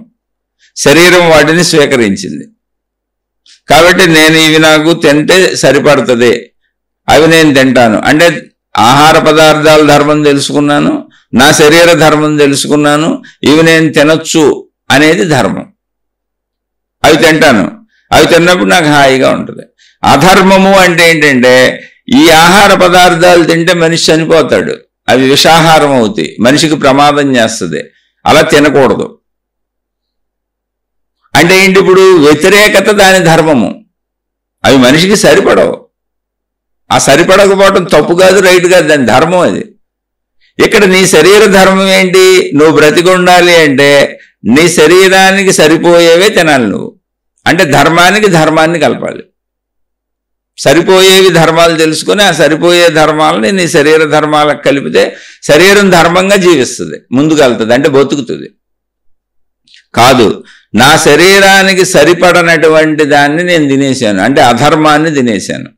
ఎందుకని అది అధర్మం అని నాకు తెలియదు. అధర్మం అంటే ఏంటి, నా శరీరానికి అది సరిపడదు, అది విషాహారం అవుతుందని నాకు తెలియక నేను ఆ పదార్థము యొక్క ధర్మములు అంటే లక్షణములు, గుణములు, స్వభావములు తెలుసుకోకుండా దాన్ని తినేశాను. ఇప్పుడు ప్రమాదం అయింది, చనిపోయాను. అంటే ధర్మాన్ని కలపకపోతే, ధర్మానికి అధర్మం కలిపితే ప్రమాదమై చనిపోతుంది, వికటిస్తుంది. అన్ని చోట్ల ఇదే జరుగుతుంది. ఇప్పుడు క్రూర జంతువులు ఏ వచ్చినాయి, ఓ పులో సింహం. పులికి సింహానికి నువ్వు మాంసం మాత్రమే, మనిషివి కాదు. దానికి సంబంధం ఏం లేదు. దానికి ఆకలేసింది, మాంసం కావాలి, తింటది, దాని ధర్మం. నువ్వు మనిషిగా నిన్ను నువ్వు తప్పించుకొని జాగ్రత్తగా బతకడం అనేటువంటి జ్ఞానము, విచక్షణ నీకు ఇవ్వబడింది. నీ లోపల ఉంది, నీ ధర్మాలు నీకు తెలుసు. నిన్ను నువ్వు ఎలా బతికించుకోవాలో, ఎలా తప్పించుకోవాలో, క్రూర జంతువుల నుంచి, విష జంతువుల నుంచి, క్రూర మనుషుల నుంచి, విష మనుషుల నుంచి ఎలా తప్పించుకోవాలో నీ జ్ఞానాన్ని ఉపయోగించుకొని నువ్వు తప్పించుకోవాలి. అలా తప్పించుకోవాలంటే నువ్వు ధర్మాలు తెలుసుకోవాలి. క్రూర జంతువు యొక్క లక్షణాలను తెలుసుకోవటమే ధర్మం, విష జంతువుల యొక్క లక్షణాలు తెలుసుకోవటమే ధర్మం, క్రూర మనుషుల యొక్క లక్షణాలు తెలుసుకోవటమే ధర్మం, విషపు మనుషుల యొక్క లక్షణాలు తెలుసుకోవటమే ధర్మం. అలా తెలుసుకొని క్రూర జంతువులకి, విష జంతువులకి ఎలా జాగ్రత్తగా దూరంగా ఉంటావో ఈ క్రూర మనుషులకి, విష మనుషులకి అలా దూరంగా ఉండటమే నీ ధర్మం. నిన్ను నువ్వు బతికించుకోవడం, ధర్మంగా అలా ఉంటే బతుకుతావు. లేదు, నువ్వు నీకు ఇవ్వబడిన జ్ఞానాన్ని, నీలో ఉన్న శక్తిని, నిన్ను నీవు రక్షించుకునే విధానాన్ని వాడుకోకుండా నిర్లక్ష్యంగా నిన్ను నువ్వు నీ ఇష్టం వచ్చినట్టు తిరిగావు అనుకో, ఏ పులి బారినో సింహం బారినో పడ్డావు అనుకో, అవి మన ఏం చేస్తే లేని అడవుల్లో తిరిగావు అనుకో, చక్కగా మాంసాహారంగానే తినేస్తాయి. ఓ లేడిని తిన్నట్టు, ఓ కుందేళ్ళని తిన్నట్టు, దానికేం తెలుసు, ఏదైనా సరే దానికి తినడానికి మాంసం కావాలి, తినేసింది. నేను మనిషిని తిన్నానని అదేమో అనుకోవద్దు, దానికి మాంసం కావాలి, ఆకలేసింది, అది దాని ధర్మం. ఇప్పుడు పులి తప్పు చేసిందా, రైట్ చేసిందా కాదు, దాని ధర్మం చేసింది. దానికి ఆకలేసింది, తినేసింది, దొరికింది అని తింటది, అది నువ్వు దొరికావు, తినేసింది. నిన్ను రక్షించుకోవడం నీ ధర్మం. ఇలా జంతువులు, మనుషులు, వాటి ప్రవృత్తులు, వాటి జీవన విధానాలు మారవు. సృష్టిలో ఇదంతా ధర్మం. మీరు ఎప్పటికే ఒక పులిని, ఒక సింహాన్ని సాధు జంతువులాగా, కుందేళ్ళలాగా, లేడిలాగా చేయలేరు. ఎందుకని, ప్రకృతిలో విధానమే అలా వచ్చింది, అది దాని ధర్మం. ఆ లక్షణమే అలా ఉంటుంది. అది మాంసమే తింటది, గడ్డి తినలేదు. అది మీరు సాధు జంతువులు చేయాలంటే ఇప్పుడు ఆకులు అలమలు తినిపించాలి, కుదరదు. అలాగే మీరు ఒక ఏనుగు ఆకులు అలమలు తినేటువంటి ఏనుగు సింహం కంటే పెద్దది, పులి కంటే పెద్దది, అన్నిటికంటే పెద్దది, దాని చేత మీరు మాంసము తినిపించలేరు. ఎందుకని అది తిందో, అది సాధు జంతువు, అది దాని ధర్మం. అంటే ఇక్కడ అన్ని మీరు గమనిస్తే వేటి ధర్మాల్లో అవి పనిచేసుకుంటూ పోతున్నాయి. కాబట్టి ఇక్కడ నిన్ను నువ్వు జాగ్రత్తగా చూసుకొని, నిన్ను నువ్వు గమనించుకొని, నిన్ను నువ్వు రక్షించుకుంటూ జీవించడం నీ ధర్మం. అలా సృష్టిలో ఉన్న అన్ని గమనించండి మీరు, దేనిది అది రక్షించుకుంటానే ఉంటుంది. ఒక చిన్న చీమ నుంచి దేనికది జీవించే ప్రయత్నం చేసుకుంటుంది, దేనికది సంపాదించుకునే ప్రయత్నం చేసుకుంటుంది, దేనికది తినే ప్రయత్నం చేసుకుంటుంది, దేనికది దాన్ని రక్షించుకునే ప్రయత్నం చేసుకుంటుంది, దేనికది తన సంతానోత్పత్తిని కలిగించుకుంటూ స్త్రీ పురుష కోరికలు తీర్చుకుంటూ చక్కగా హాయిగా బతికే ప్రయత్నమే చేస్తాయి, చిన్న దోమ చీమ నుంచి అన్ని. అయితే సృష్టి నియతి రూల్ ఏదుందో అదే ధర్మం. ఆ ధర్మం ప్రకారం పుట్టడం మరణం ఇవన్నీ జరుగుతూనే ఉంటాయి, మధ్యలో జీవితం. ఇది ధర్మము. ఇప్పుడు ధర్మము అంటే ఏంటని చెప్పండి అంటే, ఇలా మొత్తం సృష్టిలో ఉన్న అన్నిటినీ పరిశీలించుకుంటే వెళ్ళండి మీరు, అన్నింటికీ ధర్మాలే ఉన్నాయి. ధర్మాలు ఉన్నాయి కనుకనే మనం వాటిని కొన్నిటిని కావాలని వాడుకోగలుగుతున్నాం, కొన్నిటిని వద్దనుకొని దూరంగా ఉంచుతున్నాం. అవి పదార్థాలు కావచ్చు, వస్తువులు కావచ్చు, జంతువులు కావచ్చు, మనుషులు కావచ్చు, విషయాలు కావచ్చు, సంఘటనలు కావచ్చు. ఏవేవి మానవ జీవితానికి ఉపయోగమో వాటిని అన్నిటినీ దగ్గరగా చేర్చుకున్నాం, చుట్టూ పెట్టుకున్నాం మానవ లోకంలో. ఏవేవి మానవ జీవితానికి హానికరమో వాటిని అన్నిటినీ దూరంగా పెడుతున్నాం, అంతే. ఇది మామూలుగా భౌతిక ప్రపంచంలో. ఎందుకని మనకు ఆ జ్ఞానం ఇవ్వబడింది కనుక. మిగిలినవన్నీ వాటికి ఇవ్వబడినటువంటి జ్ఞాన ప్రకారం అవి జీవించి మరణిస్తూ ఉంటాయి. అన్నింటికీ ఒక విధానం ఉంది, ఒక ప్రక్రియ ఉంది, ఒక పద్ధతి ఉంది, అదే ధర్మం. జంతువులు అలా ఉంటాయి, వాడి ధర్మం అది. వృక్షాలు ఎలా ఉంటాయి, వీడి ధర్మం ఇది. నీరు అలా ఉంటుంది, అలా ప్రవహిస్తూ ఉంటుంది, దాని ధర్మం అది. సూర్యుడు అలా వెలుగుతాడు, ఆయన ధర్మం అది. ఆ సూర్యరశ్మికి చుట్టూ ఉన్న సముద్రంలో ఉన్నటువంటి ఉప్పు నీరు, సముద్రం అంతా ఉప్పు నీరు, అది సముద్ర ధర్మం. ఆ ఉప్పు నీరు సూర్యుడు వేడికి ఆవిరవుతుంది. ఆవిరైనప్పుడు ఉప్పు అనేటువంటి ఘనత్వాన్ని, తనలో ఉన్న ఘనత్వాన్ని వదిలేసి, ఎక్కడ సముద్రంలోనే వదిలేసి ఒట్టి నీరు ఆవిరైపోద్ది, అది ధర్మం. ఆవిరి ప్రక్రియలో ధర్మం అది. వేడి తగిలినప్పుడు అలా అవ్వాలని సృష్టి నిర్ణయం, అది ధర్మం. ఈ ఆవిరంతా పైకి వెళ్తుంది. ఆ పైకి వెళ్ళిన ఆవిరిలో ఉప్పు లేదు, ఉప్పు కింద ఉన్న సముద్రంలోనే ఉంది. ఆ ఉప్పు ఒకవేళ ఆవిరిలో ఉంటే అది ఆవిరి అవ్వలేదు, పైకి వెళ్ళలేదు. ఎందుకంటే ఉప్పు ఘనత్వం, ఆ ఘనత్వాన్ని వదిలేసి ఆవిరైంది నీరు. అంటే నీటి శాతం ఆవిరైంది, ఉప్పు శాతం సముద్రంలో ఉండిపోయింది. ఆ ఆవిరైందంతా పైకి వెళ్ళి ఆవిరంతా ఒక చోట కలిస్తే మేఘము అని పిలిచాం. అవే మేఘాలు. ఆ మేఘాలు గాలి యొక్క చలనము చేత కదులుతాయి. గాలి తన ధర్మం, అది కదులుతూ ఉంటుంది, ఎప్పుడు వీస్తూ ఉంటుంది. గాలి కదలిక వలన మేఘాలు కదిలి వెళ్ళిపోతూ ఉంటాయి, అవి మేఘధర్మం. వాటికి సరైనటువంటి పరిస్థితులు ఏవో కుదిరిన చోట వర్షిస్తాయి. వర్షించటం మేఘధర్మం. వర్షించినప్పుడు అది నీరైపోతుంది మళ్ళీ తిరిగి. మొట్టమొదట అది నీరే, కానీ ఉప్పు నీరు. వర్షించినప్పుడు అది మంచినీరు అన్నాం. మంచినీరు అంటే అర్థం ఏంటి, అందులో ఉప్పు లేదు అని. అదంతా భూభాగం మీద వర్షం కురిసి అది మానవ జాతి, వృక్ష జాతి, జంతు జాతి భూమి మీద బతకడానికి ఆధారమైంది ఆ మంచినీరే. ఈ ప్రక్రియ అంతా ధర్మం. సూర్యుడు వెలగటం ధర్మం, ఆ వెలుగు వేడి సముద్రం మీద పడటం ధర్మం. సముద్రంలో ఉన్నటువంటి నీరు మాత్రమే ఆవిరై ఉప్పుని వదలటం ధర్మం. అది మేఘం అవటం ధర్మం, అది వర్షించటం ధర్మం. ఆ ధర్మం ప్రకారం వర్షించినటువంటి నీరు భూమి మీద ఎంత సృష్టిని బ్రతికించడం ధర్మం. ఇదంతా ధర్మమే. అంటే ధర్మానికి ధర్మం కలుస్తున్నప్పుడు సృష్టి సాగుతూ ఉంటుంది. అధర్మము అనేది ఎందుకు వచ్చిందంటే ఇందాక చెప్పాను. ధర్మము అంటే ఏంటి, ఏ గ్రూప్ రక్తం వాళ్ళకి ఆ గ్రూప్ రక్తం ఎక్కించాలి, అది ధర్మము. ఇంకో గ్రూప్ ఎక్కించామనుకో ఏమైంది, అధర్మం జరిగింది. అంటే మనం చేయకూడదు చేసాం, అప్పుడు వాళ్ళు చనిపోతాడు ఆ మనిషి. అలా అధర్మం ఎక్కడ జరిగినా సృష్టిలో అది దుర్ఘటనలకి దారితీస్తుంది, అంతే. అందుకని సృష్టి ధర్మాలు ఎవరూ మార్చలేరు, మార్చటం అసలు కుదరదు. అయితే మానవులుగా ఇప్పుడు మనం మాట్లాడుకోవాలి. సృష్టిలో మీరు ఎంత ఆలోచించుకున్నా ఇప్పుడు చెప్పిన ఉదాహరణలు ఇలా ఎంతసేపు అయినా ఎన్నిటి గురించి అయినా చెప్పచ్చు. అన్ని వాటి వాటి ధర్మ ప్రకారం సాగుతుంది. అదే ఆ ధర్మమే సృష్టి యొక్క రూల్, నియతి, సృష్టి యొక్క విధానము, పద్ధతి. అది మారదు, ఎప్పటికీ అలాగే ఉంటుంది. మార్పు చెందటానికి లేదు. ఎందుకు మారదో, సృష్టి యొక్క నియతి, రూలు, విధానము, పద్ధతి ఎందుకు మారదు అంటే మారటానికి ఏమాత్రము అవకాశము లేని శాశ్వత సత్యము, అనంత ఆత్మశక్తి ఈ సృష్టికి ఆధారం కనుక, అది మార్పు చెందేది కాదు కనుక, అదంతా పద్ధతిగా స్థిరంగా ఉంటుంది కనుక సృష్టి అంతా స్థిరంగా సాగుతూ ఉంటుంది. అందుకని మానవ జాతి ఎప్పుడు మానవ జాతి ఉంటుంది, వృక్ష జాతి ఉంటుంది, అన్ని ఏర్పాట్లు ఇలాగే ఉంటాయి, పంచభూతాత్మకం ఎలా ఉంటాయి. మార్పులో ఏం జరుగుతుంది అంటే జస్ట్ వృక్షాలు మారతాయి. అంటే ఇప్పుడున్న వృక్షాలు మారి కొత్త వృక్షాలు వస్తాయి, ఇప్పుడున్న మనుషులు మారి కొత్త మనుషులు వస్తారు, ఇప్పుడున్న జంతువులు మారి కొత్త జంతువులు వస్తాయి. కానీ సృష్టి ఎప్పుడు ఇలాగే ఉంటుంది. మారి రావటం ఏంటి, అసలు ఎక్కడి నుంచి వచ్చింది, ఎక్కడికి వెళ్ళింది అంటే శక్తి నుంచే వ్యక్తీకరించబడింది, శక్తిలో కలిసిపోయింది. ఆ విషయం మనకు తెలియదు. అది తెలుసుకోవటమే ఆత్మజ్ఞానము, ఆధ్యాత్మిక చదువు. అది తెలుసుకునే ప్రయత్నమే ఈ ఆధ్యాత్మిక చదువు, ఆత్మజ్ఞాన చదువు, స్వీయ చదువు, మన గూర్చిన చదువు. నేను శక్తిని తెలుసుకుంటే చదువు పూర్తయిపోయింది. తెలుసుకోవటం అంటే మాటల్లో కాదు, అనుభవంగా. ఆట అయిపోద్ది అక్కడికి, మొత్తం అర్థమైపోయినట్టే. మాటల్లో కాదు, అనుభవంగా.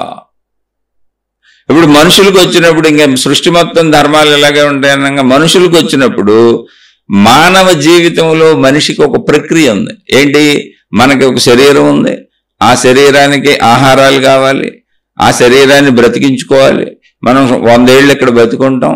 స్త్రీ పురుషులు విడివిడిగా ఉన్నారు, కోరికలు ఉన్నాయి, పంచేంద్రియాలు ఉన్నాయి, పంచేంద్రియ కోరికలు ఉన్నాయి. ఇవన్నీ సృష్టి చేత కూర్చబడినటువంటి మానవ శరీర ధర్మములు. వాటిని అనుభవించడం ద్వారా మనసు ఏర్పడుతుంది, అది ధర్మము, అది శరీర ధర్మమే. ఆ మనసు తిరిగి మళ్ళీ ఆలోచన రూపంలో కోరికలు పుట్టించి శరీరాన్ని అవి తీర్చుకోమని చెబుతూ ఉంటుంది, అది శరీర ధర్మమే. వాటి కోసం మనం ప్రయత్నించుకుంటూ ఉంటాం, అది శరీర ధర్మమే. ఇవన్నీ మానవ శరీర ధర్మాలు. అయితే ఈ ధర్మాలతో పాటుగా మనిషికి జ్ఞానము ఇవ్వబడింది. ఒక పులికి నేను దాన్ని చంపి తింటున్నాను, దాన్ని చంపకూడదనే జ్ఞానం లేదు, ఇవ్వబడలేదు. ఎందుకనంటే అసలు పులి, సింహం, క్రూర జంతువుల శరీర నిర్మాణమే మాంసాహారంగా ఇవ్వబడింది. కాబట్టి అక్కడ ధర్మాధర్మ విచక్షణ అసలు లేదు, అది దాని ధర్మమే. చంపి తింటాం దాని ధర్మమే, తను బతకాలంటే చంపే తినాలి, అది క్రూర జంతువులన్నింటికీ ధర్మమే. ఇక్కడ మనిషికి వచ్చేటప్పటికి విచక్షణా జ్ఞానం ఇవ్వబడింది. విచక్షణా జ్ఞానంలో నేను ఇలా ఉండొచ్చు, ఇలా ఉండకూడదు అనేటువంటిది మనిషికి తెలిసేలా ఏర్పాటు చేయబడింది. ఆ జ్ఞానంలోంచి మనిషి మానవ సమాజాన్ని జంతు సమాజానికి దూరంగా నిర్మించుకున్నాడు. మీరు గమనించండి, మొదటిలో మానవులందరూ కూడా జంతువుల వలనే మొత్తంగా వృక్షాల మధ్యలో జీవించారు. వాటిని అడుగులు అంటాం. మొత్తం భూభాగమే, కానీ భూభాగం అంతా ఉంది వృక్షాలే. అక్కడే జీవించాడు ఆ వృక్షాల మధ్యన. ఎందుకంటే వృక్షాలు ఉన్న చోటే జంతువులు మనుషులు ఉండడానికి కుదురుతుంది. ఎందుకు కుదురుతుంది అంటే ఆహార వనరులు సదుపాయాలు అక్కడ ఉంటాయి కాబట్టి. వృక్షాలు లేని చేత మానవులు కానీ జంతువులు కానీ జీవరాశి ఉండడం కుదరదు, ఎందుకంటే ఆహారం దొరకదు కాబట్టి. క్రూర జంతువులైనా అక్కడే ఉంటాయి, సాధు జంతువులైనా అక్కడే ఉంటాయి, ఏ జాతి అయినా వృక్షాలున్న చోటే ఉంటుంది. ఎందుకంటే వృక్షాలున్న చోట జీవజాతులు ఉండడానికి అవకాశం ఉంది కాబట్టి, ఆహారం దొరుకుతుంది కాబట్టి.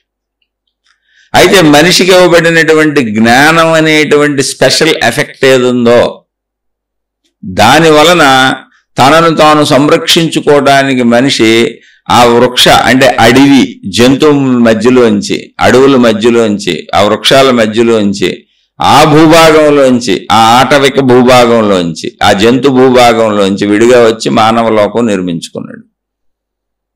అవే మనం నిర్మించుకున్నటువంటి గ్రామములు, పట్టణములు, ఊళ్ళు, అనేక నగరములు, దేశములు.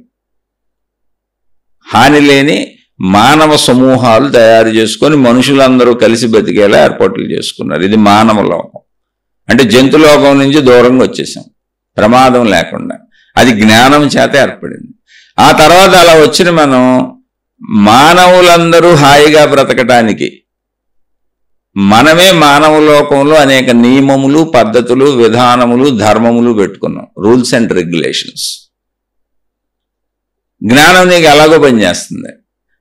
అలాని శరీరములు, ఇంద్రియములు, ఆకర్షణలు, శారీరక ధర్మములు మారవు. ఇప్పుడు కన్ను చూడటం కంటి ధర్మము, చూడటం కన్ను ధర్మం అంతే. క్రియాత్మకమైనప్పుడు కన్ను ఉండటం సత్యం, కన్ను ఉండుట సత్యము. మనుషులకు కళ్ళు ఉన్నవి సత్యము. అవి ఏమి చేయును? కళ్ళు చూచును ధర్మము, క్రియాత్మకమైంది. నువ్వు చూడొచ్చు, చూడకపోవచ్చు కళ్ళు మూసుకొని, నీకు ఆప్షన్ ఉంది అక్కడ. కళ్ళు ఉండుట సత్యము, కళ్ళు చూచుట అనేది దాని ధర్మము. నేను చూస్తాను, చూడనది నా ఇష్టము. అంటే ధర్మం అనేది క్రియాత్మకమైంది, నువ్వు చేయొచ్చు, చేయకపోవచ్చు, దాన్ని నువ్వు ఎలా అయినా మలుచుకోవచ్చు. క్రియాత్మకమైంది అది. ఆ స్వేచ్ఛ మనుషులకి ఇవ్వబడింది, మిగిలిన వాటికి లేదు. మిగిలినన్ని సృష్టి నియంత్రణలో నడుస్తున్నాయి.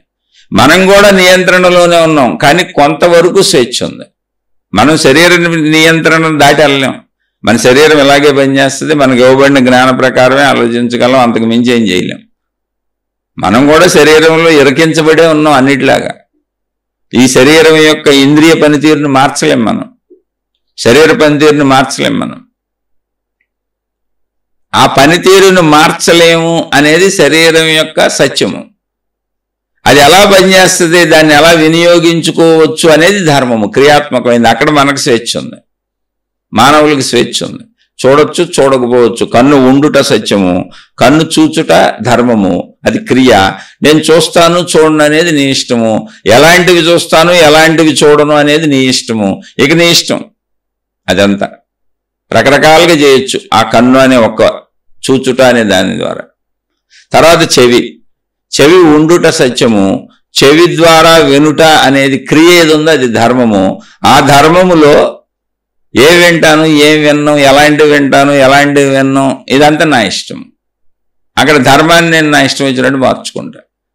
అలా మన శరీర అవయవాల పనితీరు మొత్తం ఇంతే. స్త్రీ పురుష శారీరక కోరికల జననేంద్రియములు ఉండుట సత్యము, దానికి ఒక సుఖము తెలియట సత్యము. అయితే దాన్ని నేను ఎలా ఉపయోగిస్తాను, ధర్మంగానా అధర్మంగానా అనేది నా యొక్క స్వభావము. ఇక్కడ స్త్రీ పురుష శారీరక విషయంలో ధర్మాధర్మములు ఎవరు నిర్ణయించారు? మనమే సొసైటీ పెట్టుకుంది. జంతువులకు అది లేదు. ఒకప్పుడు జంతువులతో కలిసి ఉన్నప్పుడు మనకు కూడా లేదు, కానీ ఇప్పుడు ధర్మాలు పెట్టుకున్నాం మనం. అలాగే చూసేవాటికి ధర్మాలు పెట్టుకున్నాం, వినేవాటికి ధర్మాలు పెట్టుకున్నాం, తినేవాటికి ధర్మాలు పెట్టుకున్నాం, మొత్తం పద్ధతులన్నింటికి ధర్మాలు పెట్టుకున్నాం. ధన సంపాదన ఎలాగే చేయాలని పెట్టుకున్నాం. రూల్స్, రెగ్యులేషన్స్, చట్టాలు, నియమాలు, పద్ధతులు, విధానాలు, కోర్టులు అనేకం మనమే మానవ లోకంలో తయారు చేసుకున్నాం. కాబట్టి దేశ కాల పరిస్థితుల ప్రకారం మానవ లోకంలో ఉంటున్న నీవు మానవలోక ధర్మాలను పాటించాలి. పాటించకపోతే అధర్మం. అధర్మం అయితే ఏమవుతుంది?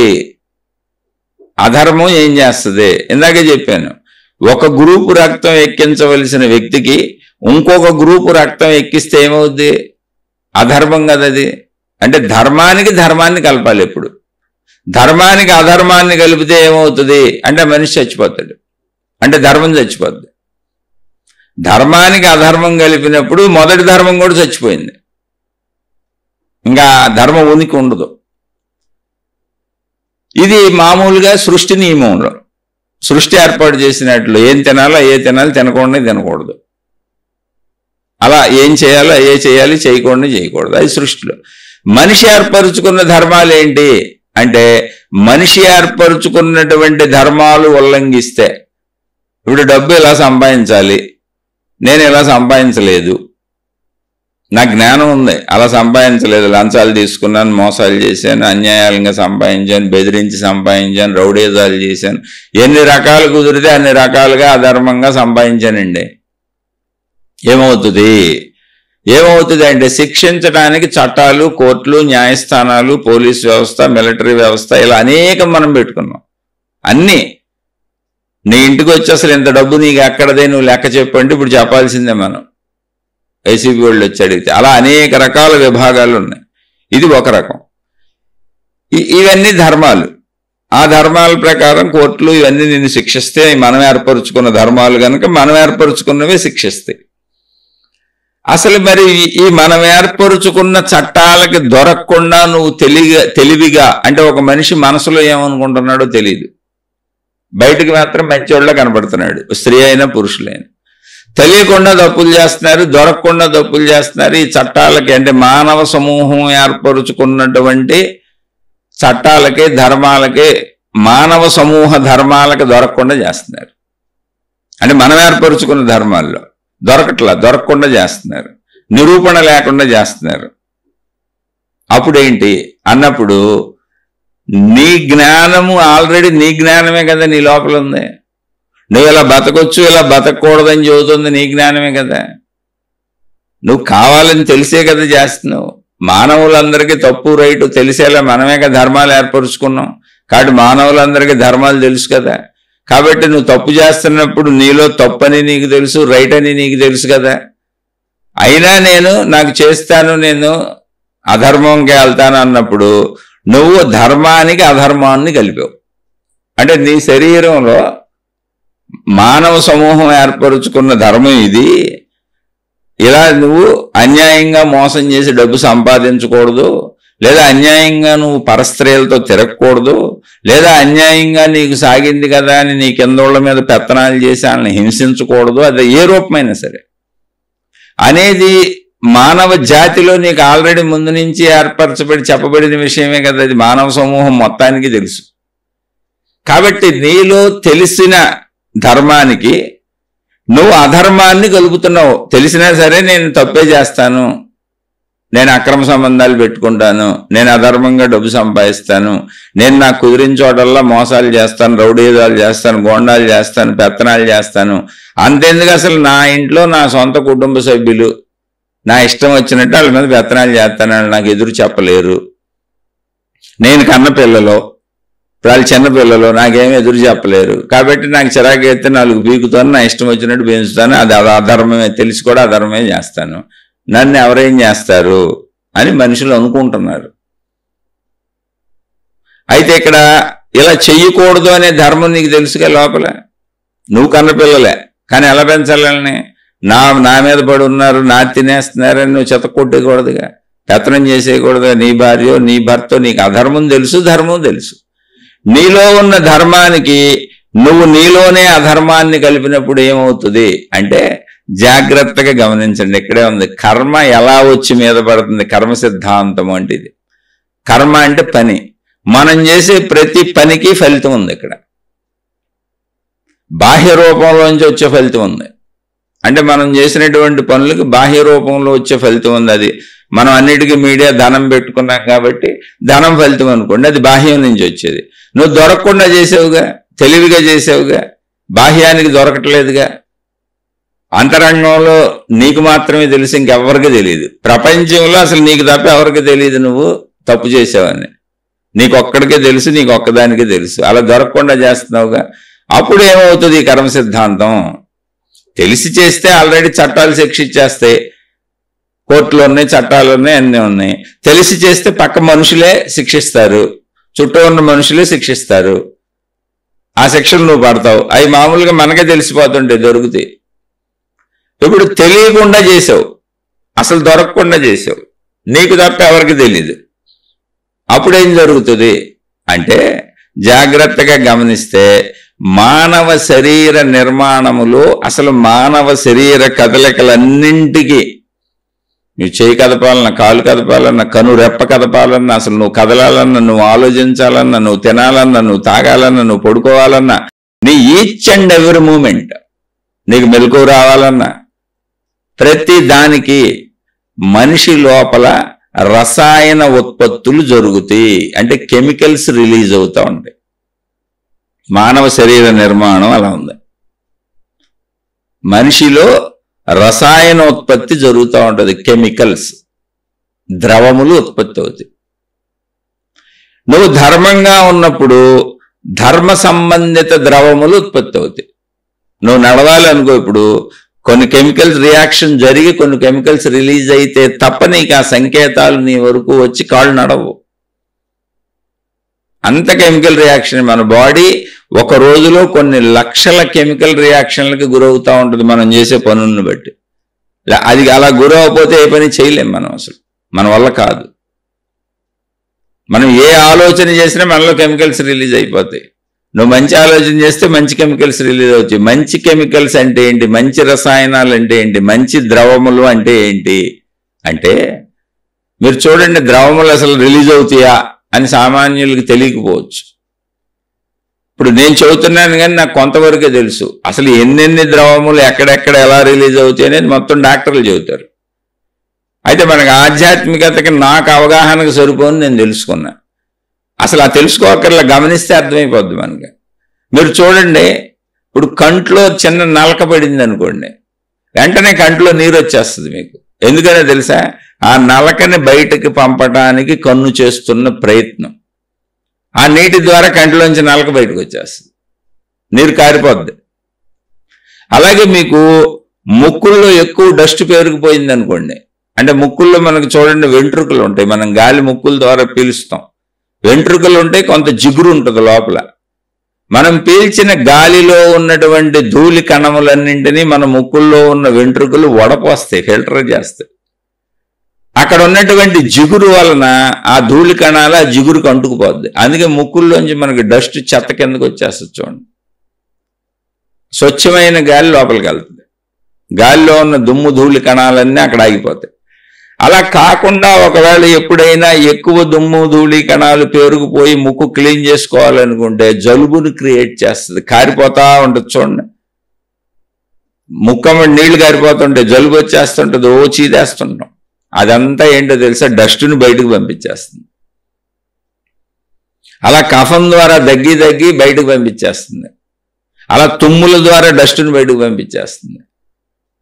అలా నిరంతరం డస్ట్ బయటకు వెళ్ళిపోతూ ఉంటుంది. చెవుల్లో గుబిల ద్వారా డస్ట్ బయటకు వచ్చేస్తూ ఉంటుంది, చెమట ద్వారా డస్ట్ బయటకు వచ్చేస్తూ ఉంటుంది, మలమూత్ర విసర్జనల ద్వారా డస్ట్ బయటకు వచ్చేస్తూ ఉంటుంది. ఇదంతా శరీరం పనిచేసుకుంటుంది, దాని ధర్మాలు. అది ఇక్కడ ద్రవములు మీకు అర్థం కావడం కోసం చెబుతున్నా.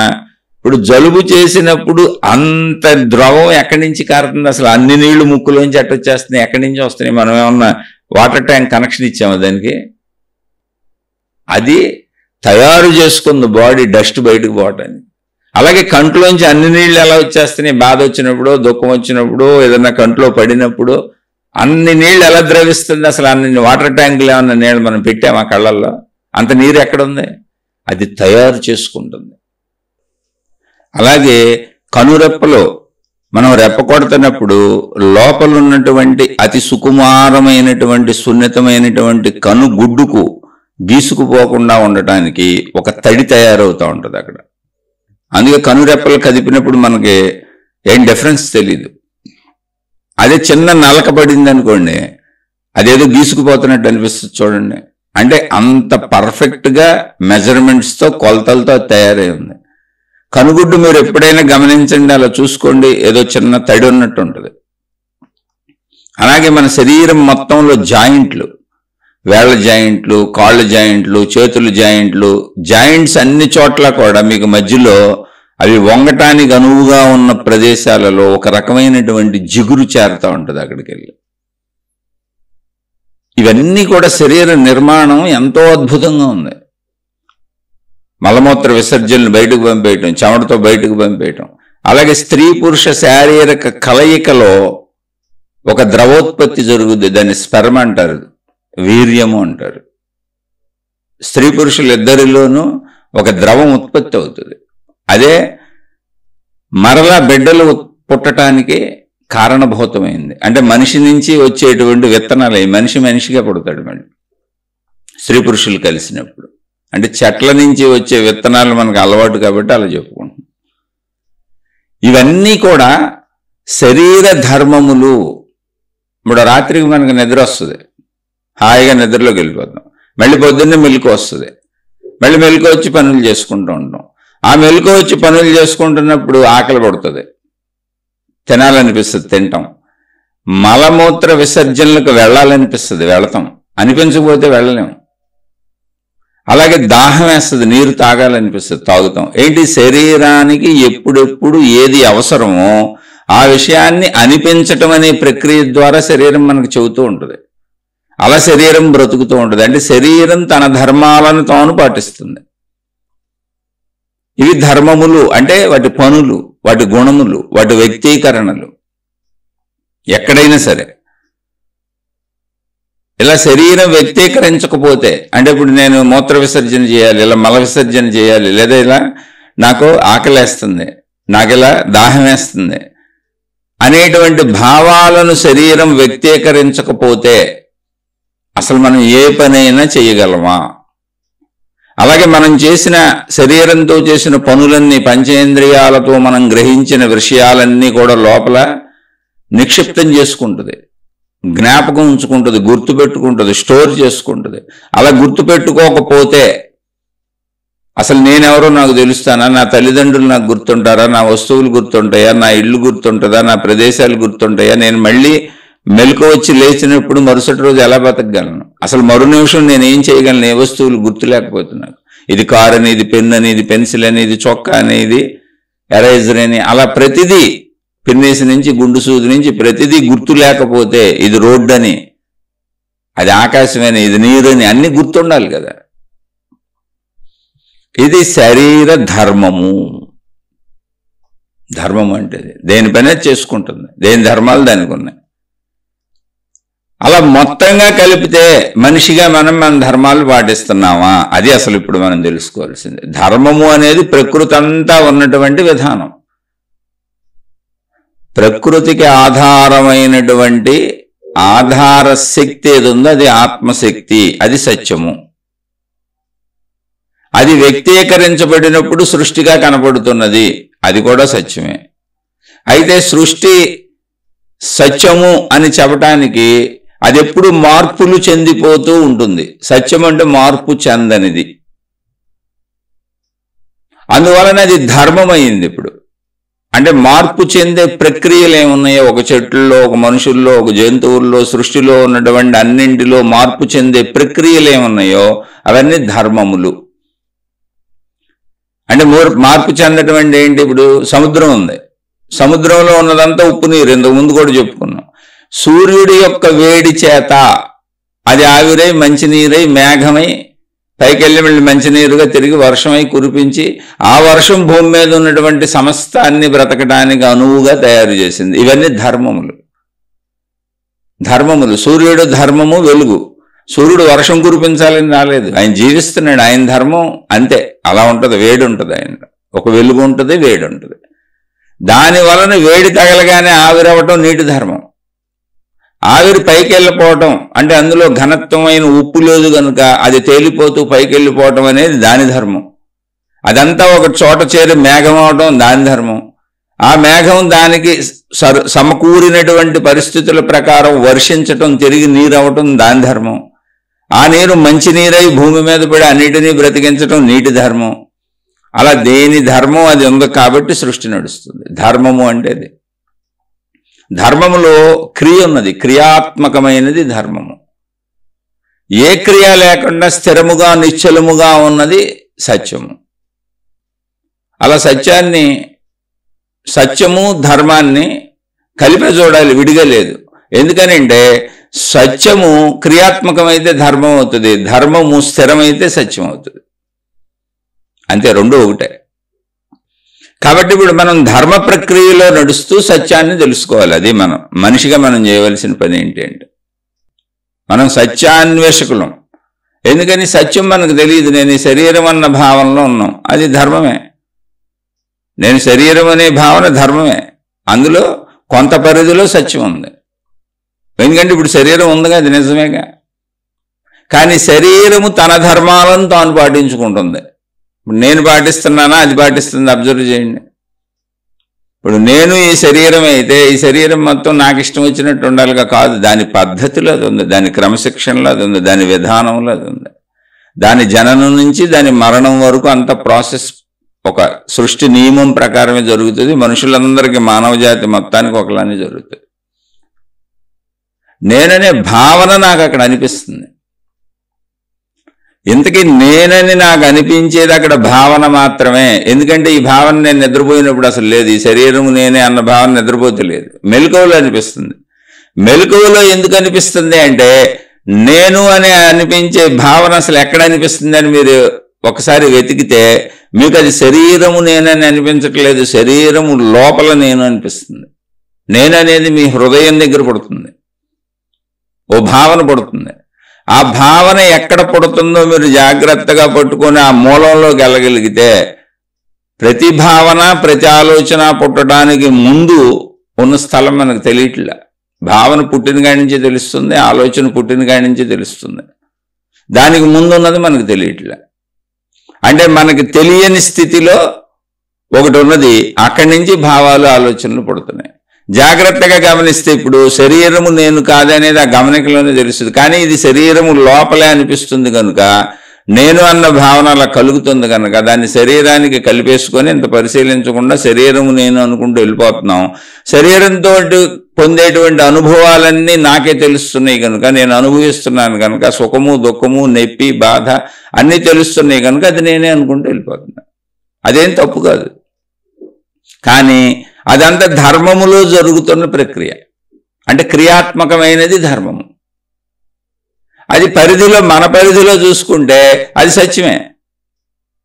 అయితే విశ్వం చుట్టూ ఉన్న విశ్వాన్ని చూసుకున్నప్పుడు ఇది అసత్యం అయిపోయింది. అదేంటి ఇంత విశ్వంలో నేను భాగంగా ఉన్నాను, నేను విడిగా ఉన్నానా, విశ్వంతో నాకేం సంబంధం లేదా, ఈ ప్రకృతితో నాకేం సంబంధం లేదా, ఈ ప్రకృతి లేకుండా నేను బ్రతకగలనా అంటే అసలు ప్రకృతి లేకుండా నేను బ్రతకగలిగే అవకాశము లేదు, ప్రకృతి లేకుండా నేను పుట్టగలిగే అవకాశం కూడా లేదు, ప్రకృతి లేకుండా నేను ఉండగలిగే అవకాశం కూడా లేదు, ప్రకృతి లేకుండా నేను మరణించే అవకాశం కూడా లేదు. మొత్తం ప్రకృతిలోనే జరుగుతుంది. ప్రకృతిలోనే ప్రకృతి యొక్క క్రమశిక్షణ ప్రకారం, అంటే దాని ధర్మం ప్రకారం నేను జన్మ తీసుకున్నాను. దాని ధర్మం ప్రకారం జన్మ తీసుకున్న నేను అనబడే శరీరం ఎదిగింది. దాని ధర్మం ప్రకారమే జన్మ తీసుకున్న నేను అనే శరీరం మరణిస్తున్నది. ఇదంతా ప్రకృతి ధర్మంలో సాగుతుంది. అన్ని ప్రకృతి వల్లనే సాగుతున్నాయి. కాబట్టి నేను ప్రకృతికి విడిపోయి లేను. అలాంటప్పుడు ఇప్పుడు నేను ప్రకృతికి విడిగా, ప్రకృతికి భిన్నంగా నేను ఒక్కడినే, నేను ఒక్కదాన్నే, నేను సపరేటు అనే భావనలో ఇరుక్కుపోయి ఉన్నాను. కానీ జ్ఞానంతో ఆలోచిస్తే అసలు నేను ప్రకృతితో మమేకమై ఉన్నాను. నా శరీరం అంతా ఆహార ధాన్యాలే, నా శరీరం అంతా నేను పీల్చిన గాలే, నా శరీరం అంతా నేను తాగిన నీరే, నా శరీరం అంతా నేను ప్రపంచం నుంచి అనుభవించినటువంటి విషయాలే, జ్ఞాపకాలే, భావాలే. మరి ఇంకేముంది ఇప్పుడు నాలో? ఏముంది? మొత్తం ప్రకృతి ఉంది. అసలు నేనని భావించుకుంటున్న నాలో ఏముందంటే మొత్తం ప్రకృతి ఉంది. అలా జాగ్రత్తగా గమనించినప్పుడు నేను ఇది అని ఎలా చెప్పగలను? ఇందులో బోల్డ్ ఆహార పదార్థాలు ఉన్నాయి, చాలా గాలి ఉంది, చాలా నీరు ఉంది. అలా అనిపోయి నా మనస్సు అని నేను అనుకున్న దాంట్లో మొత్తం ప్రకృతి నుంచి గ్రహించినటువంటి అనుభవాలు, విషయాలు, విశేషాలే ఉన్నాయి. అంటే మొత్తం ప్రకృతి ఉంది నా లోపల. అంతే. అది ఎంత ప్రకృతిని నేను సేకరించుకున్నానో అంత ఉంది. ఇంకా ప్రకృతి అనంతంగా ఉంది, కానీ నా లోపల ఉన్నది కూడా ప్రకృతి. అప్పుడు ప్రకృతికి భిన్నమైనటువంటి వాడిగా, ప్రకృతికి భిన్నమైనటువంటి దానిగా నేను లేను అనేది పరిశీలనలో రూఢి అవుతుంది. నేను కూడా ప్రకృతిలో కలిసే ఉన్నాను అని. అంటే ప్రకృతి ధర్మం ప్రకారం దేనికి ఎలా జరగాలో, ఒక చెట్టుకి ఎలా జరగాలో అలా జరుగుతుంది, ఓ పుట్టకి ఎలా జరగాలో అలాగే జరుగుతుంది, ఓ జంతువుకి ఎలా జరగాలో అలాగే జరుగుతుంది. అలాగే నాకు జరిగింది. మొత్తంగా ప్రకృతి నిర్ణయాత్మకమైన విధానములో నేను కూడా కలిసిపోయి ఉన్నాను. నేను ప్రకృతికి భిన్నంగా ఉండే ఛాన్సే లేదు. కానీ నాకు అలా అనిపిస్తుంది, నేను భావించుకుంటున్నాను నేను అని ఇక్కడ నాకు తెలుస్తుంది కనుక అన్ని విభేదంగా, విరోధంగా చూసుకుంటున్నాను. నాకంటే వాళ్ళంతా వేరు, అవన్నీ వేరు, నేను వేరు అనుకుంటున్నాను.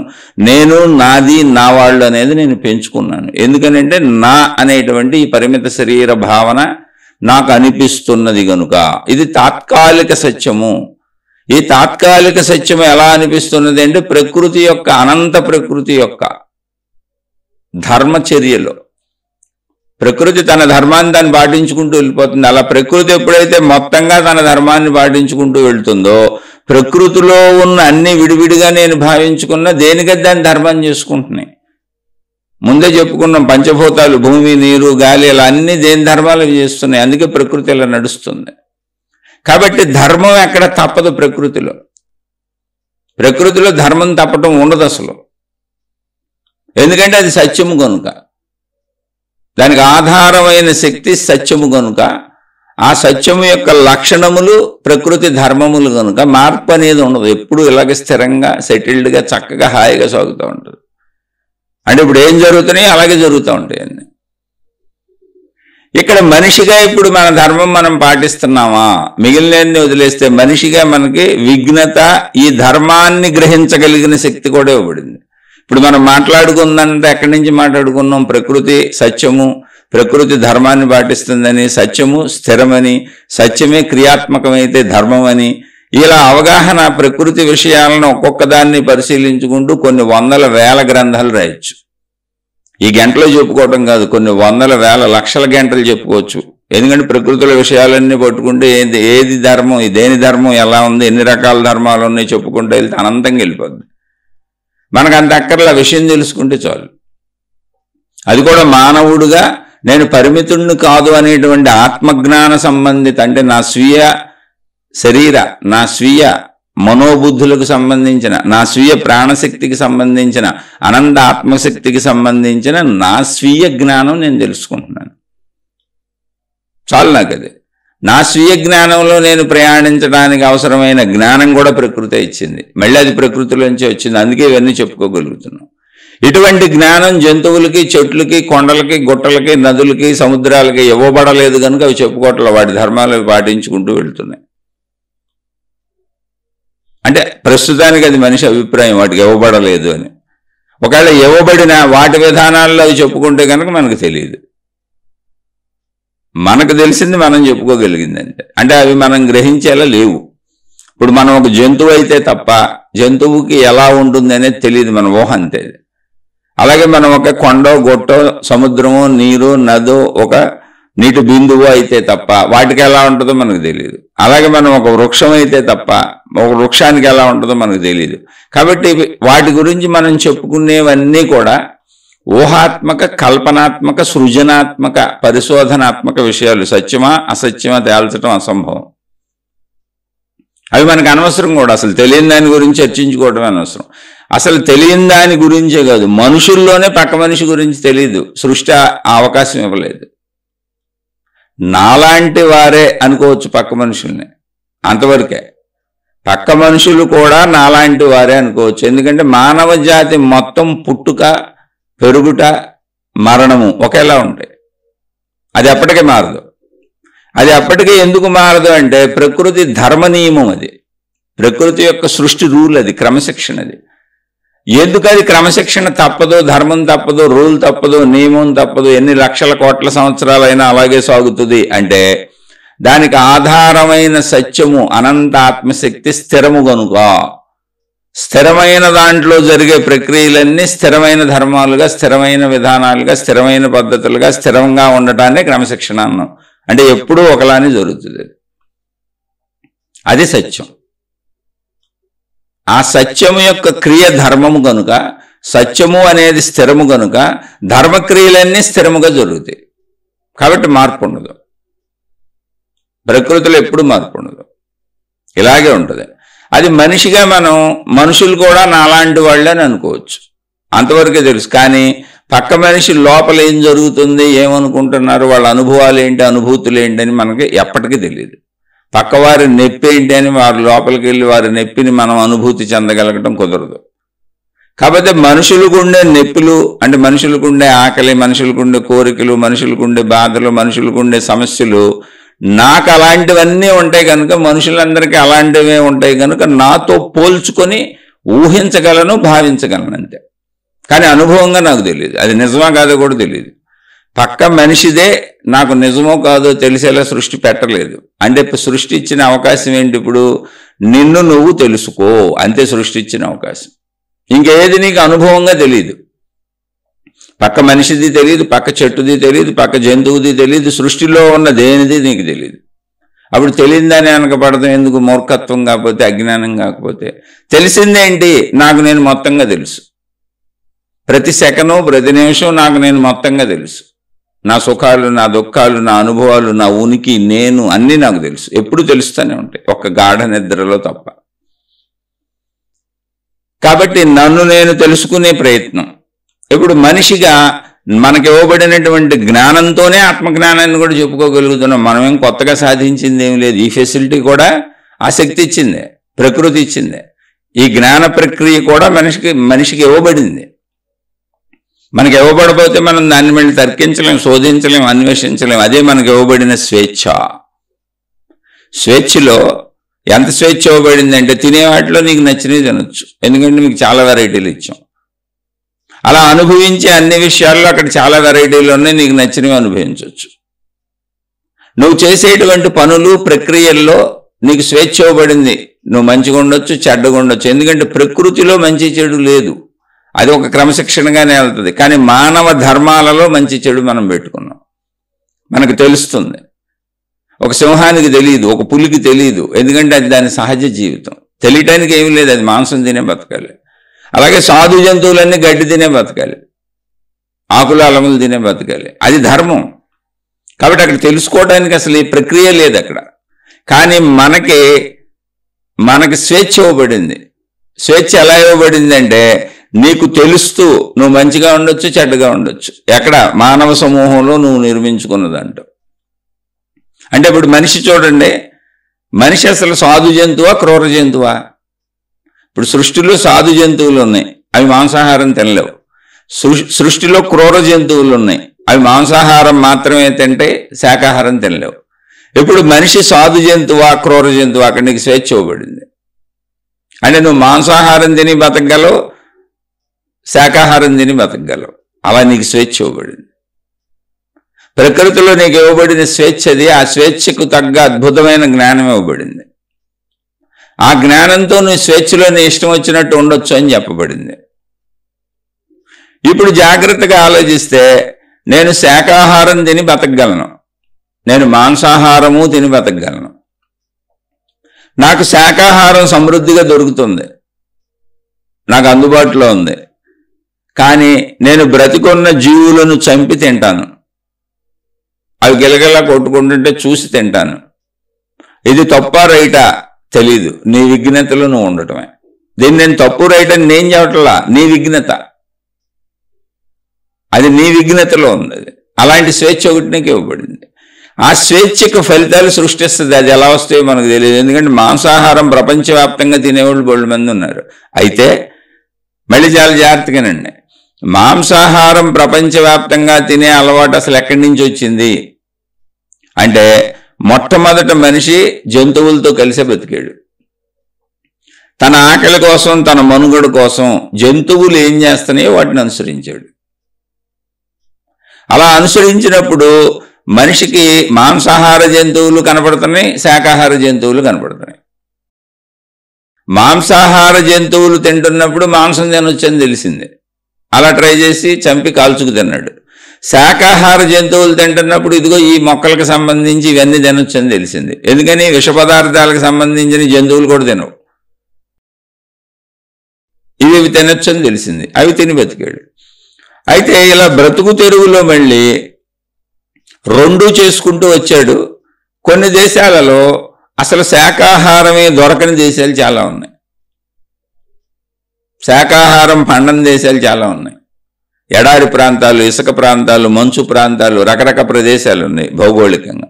అలాంటి చోట్ల తప్పనిసరిగా మాంసాహారం మీదే మనిషి బ్రతకవలసినటువంటి పరిస్థితి వచ్చింది. మనిషికి మాంసాహారము, శాకాహారము రెండు తినేలా సృష్టి ఏర్పాటు ఇచ్చి ఉండకపోతే, ఇప్పుడు ఒక తినకూడని విష పదార్థం తింటే వెంటనే ఎలా చనిపోతాడో, అలా మాంసాహారం తినకూడదు అంటే మనిషికి వెంటనే ఏదో ఒకటి అయిపోయేది. ఎందుకవుతుంది? విషం తిండి చనిపోతున్నాంగా.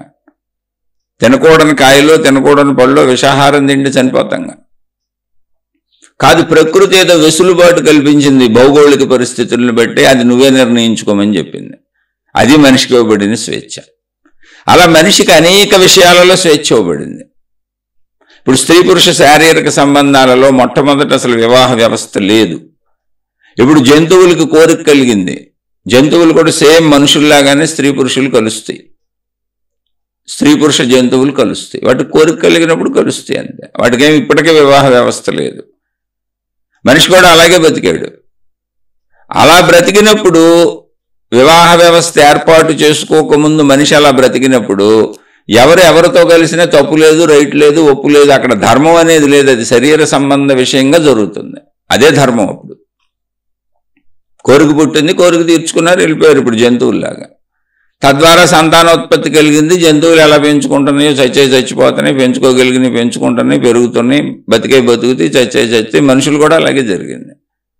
అయితే మనిషికి ఇవ్వబడినటువంటి జ్ఞాన ప్రక్రియ ఏదుందో ఆ జ్ఞాన ప్రక్రియలో విశేషమైనటువంటి జ్ఞాన సంపదలో జంతులోకం నుంచి తనను తాను రక్షించుకోవడానికి మనిషి బయటకు వచ్చేసి మానవలోకం నిర్మించుకున్నాడని చెప్పాం.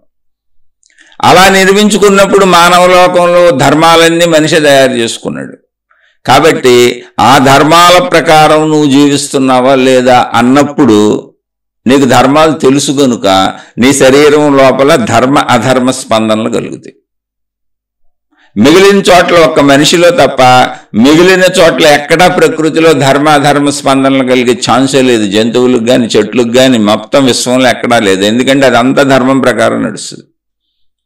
సింపుల్ అంతే. ఆ ధర్మం ప్రకారం నడుస్తుంది కనుకనే రోజు సూర్యుడు వస్తాడు, రోజు గాలి దొరుకుతుంది, ఎప్పుడు వర్షం కురుస్తుంది, అన్నీ మనకు ఋతువులు మారుతూ ఉంటాయి. అన్నీ అక్కడక్కడ పరిస్థితుల్లో ఏం జరగాలో అవి జరిగి భూమి మీద అన్నిటినీ బతికిస్తున్నాయి. అంటే ఒక్క మనిషి మనసులో, ఒక మనిషి లోపల, ఒక మనిషి బుద్ధిలో, ఒక మనిషి హృదయంలో, ఒక మనిషి ఆలోచనలో ధర్మాధర్మ ప్రక్రియలు మారుతున్నాయి తప్ప సృష్టి మొత్తంగా ధర్మాధర్మ ప్రక్రియలు మారేటువంటి విధానమే లేదు అసలు. ఎందుకంటే అక్కడ అది ఏర్పరచుకున్నది కాదు, అది ఉన్నది. సత్యము ఆధారముగా సత్యములో జరుగుతున్న క్రియ ధర్మము, అది ప్రకృతి. కానీ మనిషికి వచ్చేటప్పటికి స్వేచ్ఛ ఇవ్వబడింది. మనిషికి విపరీతమైన స్వేచ్ఛ ఉంది. ఆ స్వేచ్ఛలో ధర్మ అధర్మ విచక్షణ తెలిసే జ్ఞానం ఉంది. ఆ జ్ఞానంలో మానవలోకం నిర్మించుకొని మనిషి ఏర్పాటు చేసుకున్నటువంటి ధర్మాధర్మ కట్టుబాట్లు ఉన్నాయి. అందుకని దేశ కాల పరిస్థితులను బట్టి, భౌగోళిక పరిస్థితులను బట్టి ధర్మాధర్మ నిర్ణయం ఉంటుంది. ఇప్పుడు సహజంగా మనం ఏం చెబుతాం, మామూలుగా ఊరిన ధర్మాధర్మాలు అన్నప్పుడు సహజంగా మాట్లాడుకుందాం. మామూలుగా తల్లిదండ్రులు పిల్లల్ని కని పెంచి పెద్ద చేశారు కనుక పిల్లలు ఒక 25-30 ఏళ్ళు వచ్చి ఉద్యోగాలు వచ్చి వాళ్ళ సొంత సంపాదన వచ్చి వాళ్ళు వివాహాలు చేసుకొని వాళ్ళ కాళ్ళ మీద వాళ్ళు సొంత ధన సంపాదనతో నిలబడే వరకు జీవితాన్ని, పిల్లల జీవితాలను ముందుకు సాగించిన వాళ్ళు ఎవరు? తల్లిదండ్రులు. కాబట్టి ఏం చెప్పారు, తల్లిదండ్రులను తిరిగి చూడటం ధర్మం అన్నారు. ఎందుకని? మళ్ళీ అక్కడ జాగ్రత్తగా గమనించండి. తల్లిదండ్రులకి మళ్ళీ వృద్ధాప్యం అనేటువంటి ఒక బలహీన స్థితి వస్తుంది, ఒక అసహాయ స్థితి వస్తుంది. అప్పుడు ఎవరు చూడాలి అన్నప్పుడు ధర్మాన్ని నిలబెట్టారు. ఇది జంతువులకు లేదు. జంతువులు చేసుకుంటాయా లేదా వేరే విషయం. ఇది మానవ సమాజం ఆమోదించుకున్న విషయం. అయితే ఇప్పుడు చూడనంత మాత్రాన్ని నేను ఎవరు శిక్షించట్లేదు, కాదన్నంత వృద్ధాశ్రమాల్లో వదిలేసినంత మాత్రాన్ని ఎవరు పట్టించుకోవట్లేదు. బోల్డ్ వృద్ధాశ్రమాలు, అనాథాశ్రమాలు అన్నీ వచ్చినాయి. ఉగాది ఇంకోటి చూస్తాడు, ఎక్కడ జరుగుతుంది. కానీ ఇప్పుడు వృద్ధాశ్రమాలు పెట్టాలి, అనాథాశ్రమాలు పెట్టాలి, అనాథలను ఆదుకోవాలి, వాళ్ళ పిల్లలైనా ఇంకోళ్ళైనా అన్యాయాలకి అక్రమాలకి వేరే మనుషులు సహాయం చేయాలని బుద్ధిని కలిగించింది ఎవరో?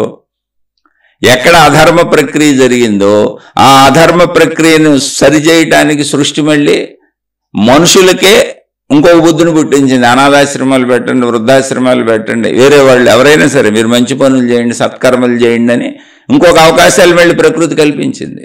మానవ జాతిలో ఎవరు ఎక్కడ ఏ అధర్మాలు చేస్తున్నా ప్రకృతి మళ్ళీ ధర్మపరమైన ఇంకో అవకాశాలు కల్పిస్తుంది అక్కడ వేరే చోట, వేరే విధంగా. అది సృష్టిపరంగా ప్రకృతి పరంగా ధర్మం తప్పట్లా, కానీ మనిషి పరంగా వ్యక్తిగత ధర్మం తప్పుతున్నాడు. ఇప్పుడు వ్యక్తిగత ధర్మంలో నేను నా తల్లిదండ్రులను చూడలేదనుకోండి, అది నేను తప్పిన వ్యక్తిగత ధర్మం. కానీ సృష్టి వాళ్ళని చూసి ఏర్పడి ఇంకోటి ఏదో చేస్తుంది, ఎవరో చూస్తారు.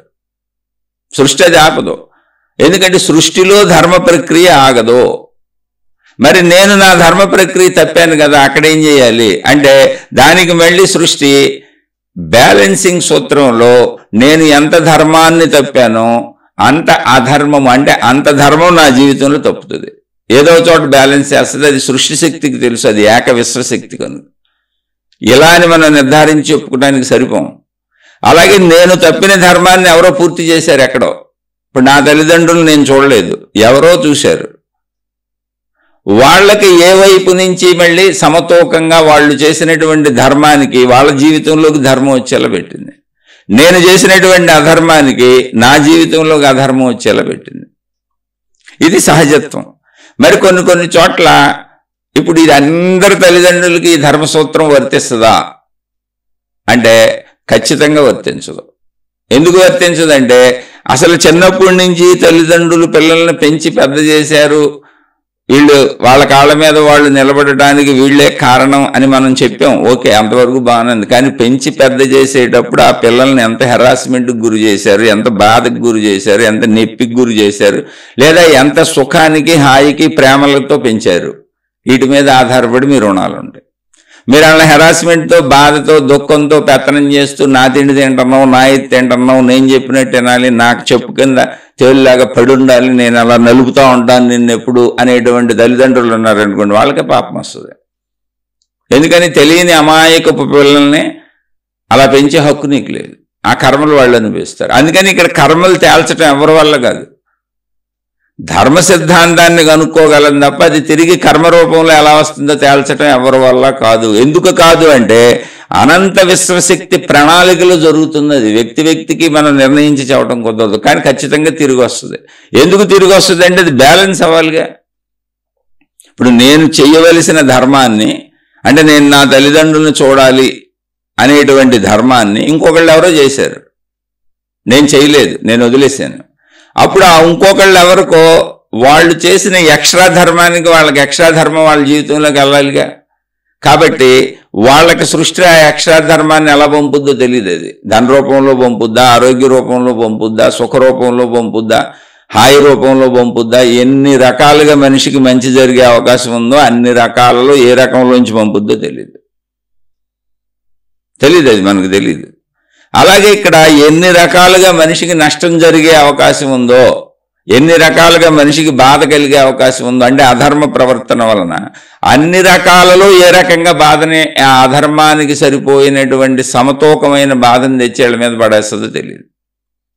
లేదా ఇంకొకటి కూడా అయి ఉండొచ్చు, ఇవన్నీ ఊహలే. ఇప్పుడు నేను నా తల్లిదండ్రులను చూడటం అనేది నా ధర్మం, నేను చూడలేదు, ఎవరో చూశారు. ఆ చూసిన వాళ్ళు చేసిన అధర్మాలు కొన్ని ఉన్నాయి. మళ్ళీ వాళ్ళ జీవితంలో వాళ్ళు ఎక్కడ అధర్మాలు చేశారు, కానీ నా తల్లిదండ్రులను వాళ్ళు చూశారు. అప్పుడు వాళ్ళు అనుభవించవలసినటువంటి అధర్మాన్ని నా మీద పడేసి, అంటే వాళ్ళు అనుభవించవలసింది ఏదో ఉంది అది తెచ్చి నా మీద పడేస్తుంది, పడేయొచ్చు సమతూకం చేయడానికి. ఎందుకని వాళ్ళు నా ధర్మాన్ని చేశారు కాబట్టి. అప్పుడు వాళ్ళ అధర్మంగా వాళ్ళు అనుభవించవలసిన దుఃఖాన్ని నేను అనుభవించవచ్చు. ఇలా ఎన్ని రకాలుగైనా సృష్టి చేయొచ్చు. ఎందుకంటే అది విశ్వశక్తి తప్పించుకోవటం కుదరగా అలా చేస్తూ దాన్ని బ్యాలెన్స్ చేసి సరి చేసేస్తుంది. కాబట్టి విశ్వశక్తి నుంచి తప్పించుకోవటం కుదరదు. కోర్టులు తప్పించుకోవచ్చు, పోలీసు వ్యవస్థ తప్పించుకోవచ్చు, మనుషుల నుంచి మనుషులు తయారు చేసుకున్న ఏ వ్యవస్థ నుంచి అయినా తప్పించుకోవచ్చు, కానీ విశ్వ వ్యవస్థ నుంచి తప్పించుకోవటం తెలియదు. ఒకటి, అది మనలో ఉత్పత్తి అయ్యే కెమికల్స్ రూపంలోనే మనం హాని చేసుకుంటాం. రెండు, ఈ సమతూకంలో మన బదులు ఎవరో చేసినవి, ఎవరి బదులు మనం చేసినవి ఉన్నటువంటి మంచి చెడుల సమతూకంలో ఎక్కడ ఎవరు చేశారో మనకు తెలీదు. వాళ్ళ కర్మల్ని మనకే, మన కర్మల్ని వాళ్ళకే బదిలీ చేయగలిగినటువంటి నేర్పు, ఓర్పు, అన్ని రకాల శక్తులు ప్రకృతికి ఉన్నాయి. ఎందుకంటే ప్రకృతి మొత్తం ఏకమే కనుక. అంటే ఏకమే అంటే ఒక చెట్టును ఊహించుకోండి, వేళ్ల నుంచి తీసుకున్న సారాన్ని చెట్టులో ఉన్నటువంటి అన్ని భాగాలకు పంపుతుంది. అనేక కొమ్మలు, అనేక ఆకులు, అనేక పువ్వులు, అనేక కాయలు. ఇప్పుడు ఈ కాయకి పంపవలసిన దాన్ని ఆపేసి ఈ కాయకి పంపలేదా? పంపచ్చు, చెట్టు చేయగలదు. ఈ కొమ్మకు పంపాల్సిన దాన్ని పంపకుండా ఈ కొమ్మకు పంపలేదా? పంపచ్చు, పంపగలదు. అలా చెట్టు ఎలా అయితే మొత్తం చెట్టుని తానే బతికించుకుంటుందో మొత్తం పంపుతూ, మొత్తం ప్రకృతి తన ప్రకృతిని తానే సంరక్షించుకుంటుంది. అది ప్రకృతిలో ఉన్న ధర్మ నియతి, ధర్మం అది. అందుకని కర్మ సిద్ధాంతం ఎప్పుడైతే తప్పిందో ప్రకృతి దాన్ని మళ్ళీ బ్యాలెన్స్ చేసుకుంటుంది. అందుకే కర్మ సిద్ధాంతం ఒక మనిషిగా ఉండదు, భూమి మీద దేనికి ఉండదు, సృష్టిలో దేనికి ఉండదు. ఎందుకంటే అన్నీ మిగిలినవన్నీ కూడా సృష్టి నిర్ణయం ప్రకారం సాగిపోతున్నాయి. ఇది మనం చెప్పుకున్నాం తెలివిగా, ఉంటుందా లేదా అనేది అది అయితే కానీ తెలియదు. ఒక జంతువు అయితే కానీ జంతువు గురించి తెలియదు, విషయంగా చెప్పుకుంటున్నాం అంతే. కాబట్టి ధర్మము అంటే ఇప్పుడు మనిషిగా మన ధర్మం అంటే ఏంటంటే దేశ కాల పరిస్థితుల్లో మనం ఏర్పరుచుకున్నటువంటి మానవ ధర్మాలన్నింటినీ మనం పాటించడమే మన ధర్మం. ఇప్పుడు ఆ ధర్మం నీ మనసు నీకే చెబుతుంది. మళ్ళీ ఈ ధర్మానికి ఏమండి ఎక్కడికి వెళ్ళి నేను ఎవరిని అడగనే, నువ్వు అస్సలు అక్కర్లా, నీ లోపల ఉన్న జ్ఞానమే నీకు అది ధర్మమో అధర్మమో చెప్పేస్తుంది. ఇప్పుడు స్త్రీ పురుషులు కుటుంబ వ్యవస్థ పెట్టుకున్నాం, పరస్త్రీ పట్ల ఆకర్షణ కలిగింది, ఆ పరస్త్రీతో గడపడానికి అవకాశం వచ్చింది, పరస్త్రీ కూడా మనకు సహకరిస్తుంది, అవకాశాలు వచ్చినాయి. ఇప్పుడు ఆ పరస్త్రీ హృదయంలో ఈ పరపురుషుడు హృదయంలో లోపల చెప్పదా ఇది తప్పు, నువ్వు నీ భార్యతోనే ఉండాలి, నీ భర్తతోనే ఉండాలి, నువ్వు చేస్తుంది తప్పు అని లోపల చెప్పదా? తప్పకుండా చెప్తుంది. అలాగే పరధనాన్ని అపహరించాలనిపించింది, అపహరించే అవకాశం దొరికింది.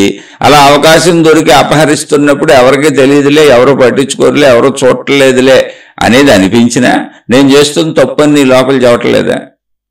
నీ లోపల చెప్పేటువంటి వ్యవస్థ ప్రకృతి నీ లోపలే కూర్చుంది. ఎందుకంటే నువ్వు కూడా ప్రకృతే. ప్రకృతి మొత్తం ధర్మంతో సాగుతుంది కాబట్టి ధర్మాన్ని చెబుతానే ఉంది. ఒక్క మానవుడిగా నీకు స్వేచ్ఛ ఇవ్వబడింది కనుక, మానవ జాతికి స్వేచ్ఛ ఉంది కనుక నువ్వు స్త్రీ అయినా పురుషుడైనా చెప్పు ఊరుకుంటుంది. చెప్పు ఊరుకున్నాక నువ్వు నీ ఇష్ట ప్రకారం చేసుకున్న దానికి ఒకటి రసాయనోత్పత్తిగా, కెమికల్ ద్రవాలోత్పత్తిగా నీ శరీరంలోనే నువ్వు జబ్బులు తయారు చేసుకుంటావు. రెండు, నువ్వు చేసినటువంటి పనులు తప్పులని నీకు తెలుసు కనుక అలా నీలో నీ మానసిక జబ్బులు తయారు చేసుకుంటావు. ఈ మానసిక శారీరక జబ్బులతో పాటుగా సృష్టి నిర్ణయించేటువంటి నువ్వు చేయవలసిన ధర్మాలు ఎవరో చేసి, ఎవరి ధర్మాలు నువ్వు చేసి, ఎవరిదో నువ్వు అనుభవించి, నీది ఎవరో అనుభవించినప్పుడు వీటిని సమతూకం చేయడానికి వాళ్ళది నీకు, నీది వాళ్ళకి సృష్టి సమానంగా పనిచేస్తుంటుంది. ఎందుకంటే సృష్టి మొత్తం ఏక మహావృక్షము కనుక ఆ వృక్షం మొత్తానికి శక్తి అంతా వేళ నుంచే వెళ్తుంది కనుక ఆ శక్తి అనంత ఆత్మశక్తి కనుక అనంత ఆత్మశక్తి యొక్క వ్యక్తీకరణ అనంత మహావృక్షము అనేటువంటి ఈ ప్రకృతి, ఈ విశ్వము కనుక కాబట్టి తప్పించుకోవటం కుదరదు. చెట్లో ఆకెలా భాగము, చెట్లో కొమ్మెలా భాగము, చెట్లో పువ్వెలా భాగము, చెట్లో కాయలా భాగము, అలాగే ప్రకృతిలో మనం కూడా ఒక భాగము, విడిగా లేం మనం. ఇది ధర్మము.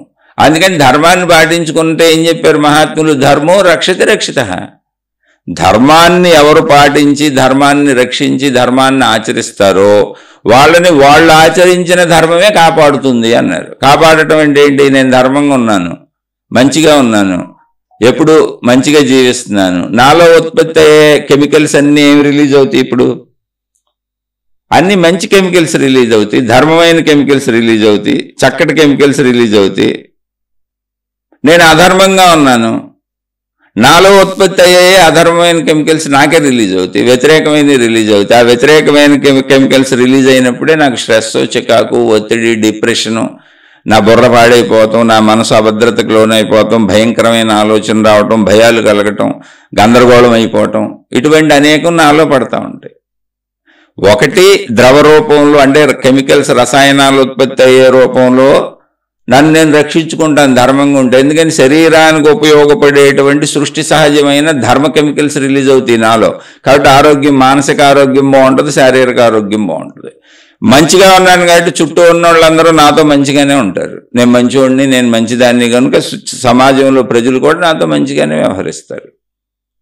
అలాగే నేను చెడు చేయలేదు కనుక మొత్తంగా ప్రకృతి సృష్టి నేను ధర్మంలోనే ఉన్నాను కనుక నన్ను ఎప్పుడూ ధర్మంగానే తీసుకెళ్తుంది. నేను అధర్మం చేస్తే కదా వాళ్ళే నాకు పంచి నాయి వాళ్ళకు పంచేది.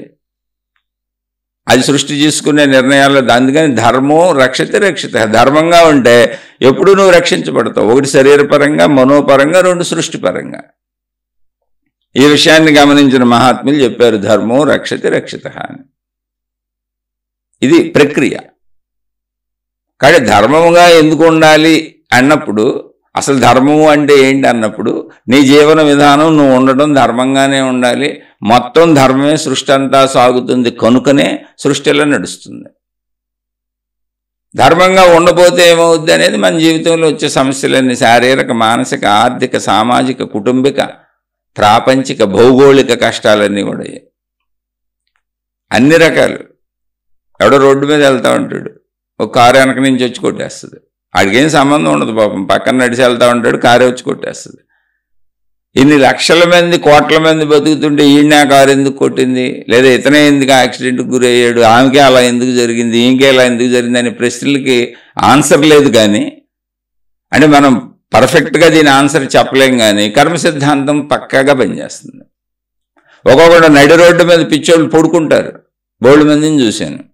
తాగుబోతులు పిచ్చోళ్ళు నడి రోడ్డు మీద అడ్డంగా పడుకొని అడ్డంగా నడుస్తుంటే ఏమవుతుంది, వాళ్ళ పక్క నుంచి తప్పుకొని వెళ్ళిపోతూ ఉంటాయి వాహనాలన్నీ. చాలా జాగ్రత్తగా చూసుకొని పక్క నుంచి వెళ్ళిపోతూ ఉంటారు. మంచోడిని కొట్టేస్తుంటారు.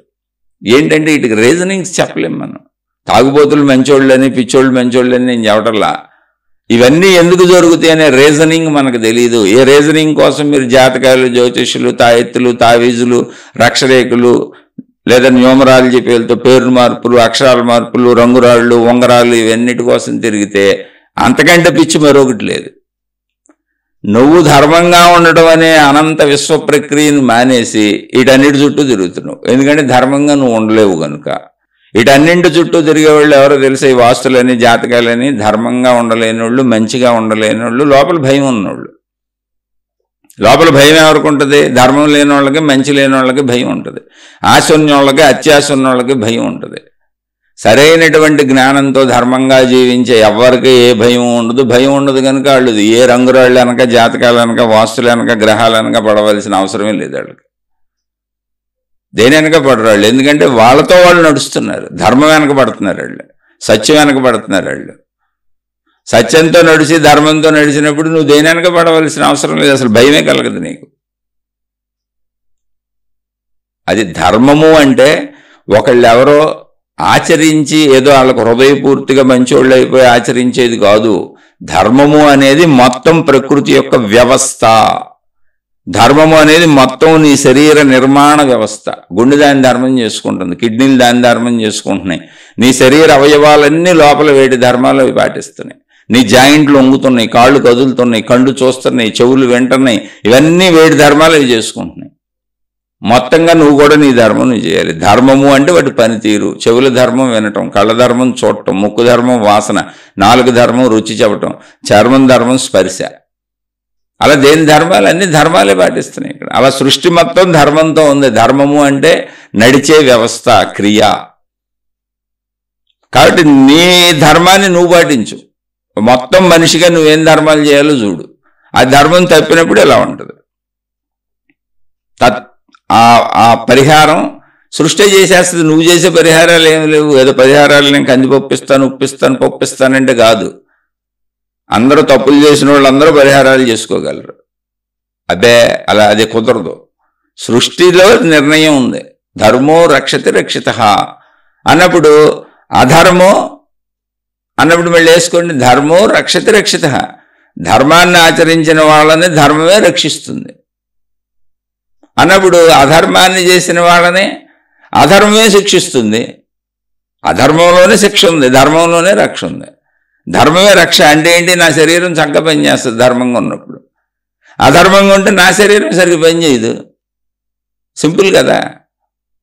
అందుకని ఆ తత్వాన్ని అర్థం చేసుకోండి. ధర్మము అనేది మొత్తం విశ్వవ్యాప్తమైనటువంటి నియమము, సృష్టి క్రమశిక్షణ, మొత్తం ప్రకృతిలో ఉన్న క్రమశిక్షణ. మొత్తం విశ్వంగా ఆలోచించండి. మీరు మనుషుల వరకు ఆలోచిస్తే అసలు మీకు ఏం అర్థం కాదు. మొత్తం విశ్వం అంతా ధర్మంగా నడుస్తుంది. అందుకే సూర్యుడు వస్తున్నాడు, వెళ్తున్నాడు. మళ్ళీ చెప్పాను, పంచభూతాలన్నీ వాటి పనులు చేస్తున్నాయి. సృష్టి అంతా మొక్కలు పంటలు పండిస్తున్నాయి, అన్నీ జరుగుతున్నాయి. ఏవి మార్చుకోవట్లే. ఇప్పుడు మొక్కలు మేము పళ్ళు ఇవ్వం, కాయలు ఇవ్వం అంటలా, అనవు అసలు ఎప్పటికీ. ఎందుకంటే అది సృష్టి ధర్మం.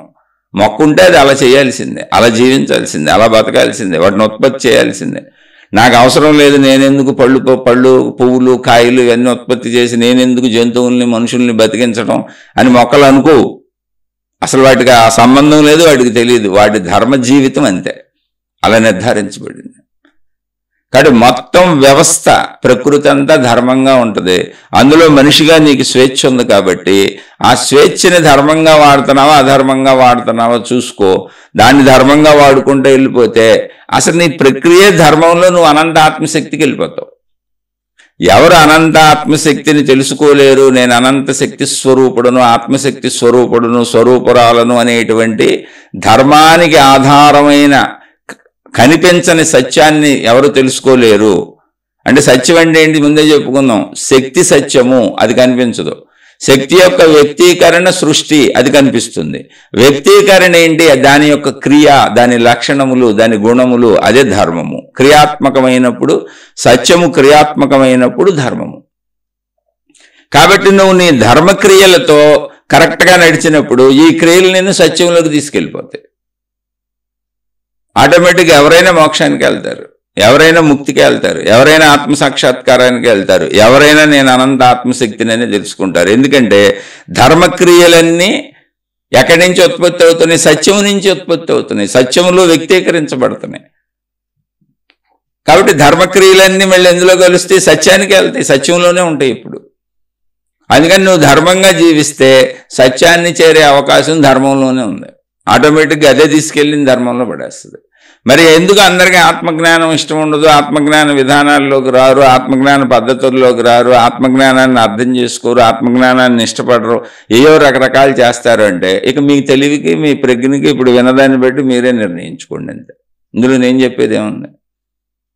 ఎవరు చెప్పేది ఏమి లేదు. ఎవరికాళ్ళు ఇప్పుడు నేను చెబితే ఇవేమన్నా మారిపోతాయా? నేను అవునంటే మారిపోతాయా, నేను కాదంటే మారిపోతాయా? ఎవరు అవునన్నా ఎవరు కాదన్నా ధర్మం మారేది లేదు. కాకపోతే ఇప్పుడు నేను తెలివిగా చెప్పి ఉండొచ్చు, నాకు అనుకూలంగా చెప్పొచ్చు, ఇంకొకళ్ళు వాళ్ళు తెలివిగా చెప్పొచ్చు, వాళ్ళకి అనుకూలంగా చెప్పొచ్చు, కానీ ధర్మం మారదు. అనుకూలత అనేది నువ్వు భావించుకుంటుందే. నువ్వు ఎంత అనుకూలతని అధర్మంగా ప్రయత్నిస్తావో అంత వ్యతిరేకత నీ జీవితంలోకి ధర్మంగా వచ్చేస్తుంది. అందుకే ధర్మో రక్షతి రక్షిత. ధర్మము సత్యము వేరువేరు కాదు. ధర్మాన్ని పాటించేవాళ్ళు సత్యాన్ని తెలుసుకుంటారు. ఇంతే సింపుల్. ఆలోచించి చూడండి. మీకు అర్థమైంది అనుకుంటే ఓకే. ఒకవేళ అర్థం కాకపోతే ఎక్కడ అర్థం కాలేదు మళ్ళీ చక్కగా అడగండి, నాకు తెలిస్తే చెప్పే ప్రయత్నం చేస్తాను. ఇలా చక్కగా తెలుసుకుంటూ మంచిగా మీరు జీవించుకుంటూ వెళ్తే దారులు వాటంతట అవే ఏర్పాటు అవుతాయి. ఎందుకనంటే సృష్టిలో అన్నీ ఏర్పాటు చేయబడి ఉన్నాయి. మన జీవితం మనం తెచ్చుకుంది కాదు. మన ఎదుగుదల, మన శరీర పెరుగుదల, నిరంతర మార్పు మన నిర్ణయం కాదు. మన మరణము మన నిర్ణయం కాదు. అన్నీ ఇక్కడ ఏర్పాటు చేయబడిన వ్యవస్థలు సాగుతున్నాయి, ధర్మ వ్యవస్థలు. ఆ ధర్మ వ్యవస్థకు ఆధారం సత్యము అనేటువంటి అనంత ఆత్మశక్తి. సత్యము ధర్మము ఒక్కటే. ధర్మంగా సాగుతుంటే మీరు సత్యంలో ఉన్నట్టే. ఒక రోజుగా సత్యం మీకు అర్థమయ్యేలా ధర్మే చేస్తుంది, తీసుకెళ్ళి అందులో కూర్చోబెట్టుతుంది, ఆనందత్వంలో కూర్చోబెడుతుంది. ఒకవేళ నేను చెప్పింది ఎవరికైనా నచ్చలేదు, నేను సరిగ్గా చెప్పలేదు అని మీకు అనిపిస్తే దయచేసి నన్ను క్షమించి వదిలేయండి. నేను చాలా సామాన్యుణ్ణి. నేను ఇందులో పడి కొట్టుకుంటూ ఏదో సత్యం తెలుసుకుందామని ప్రయత్నిస్తున్నటువంటి ఒక సామాన్య మానవుణ్ణి. అందుకని ఆ ప్రయత్నంలో నాకు దొరికిన గ్రంథాలు, నాకు దొరికినటువంటి జ్ఞానం, నాకు అందినటువంటి జ్ఞానంలో నేను అర్థం చేసుకున్న వాటిని నావి వింటున్న సోదర సోదరీమణులకు మాత్రమే చెబుతున్నాను. నావి విని అర్థమవుతుంది చెప్పండి అంటున్న సోదరీమణులకు మాత్రమే చెబుతున్నాను. మిగిలిన వాళ్ళు దయించి వినకండి. మీ గురువులతో, మీ మతాలతో, మీ దేవుళ్ళతో, మీ విధానాలతో, మీ పద్ధతులతో హాయిగా సాగండి. ఎవరు ఎక్కడికి సాగినా అందరూ ఆఖరికి అనంత ఆత్మశక్తి స్వరూపంలోనే ఉన్నారు, అందులోనే ఉంటారు, అదే అని తెలుసుకుంటారు. అది ఎప్పటికైనా అదే జరిగేది. ఎందుకంటే అనంత ఆత్మశక్తికి భిన్నంగా ఇక్కడ ఇంకోటి ఉండటానికి లేదు, ప్రకృతికి భిన్నంగా ఇంకోటి ఇక్కడ జరగటానికి లేదు. శుభమస్తు. మీకు, మీ కుటుంబ సభ్యులకు మేలు చేకూరుగాక. మరొక కొత్త శీర్షికతో కలుసుకుందాం.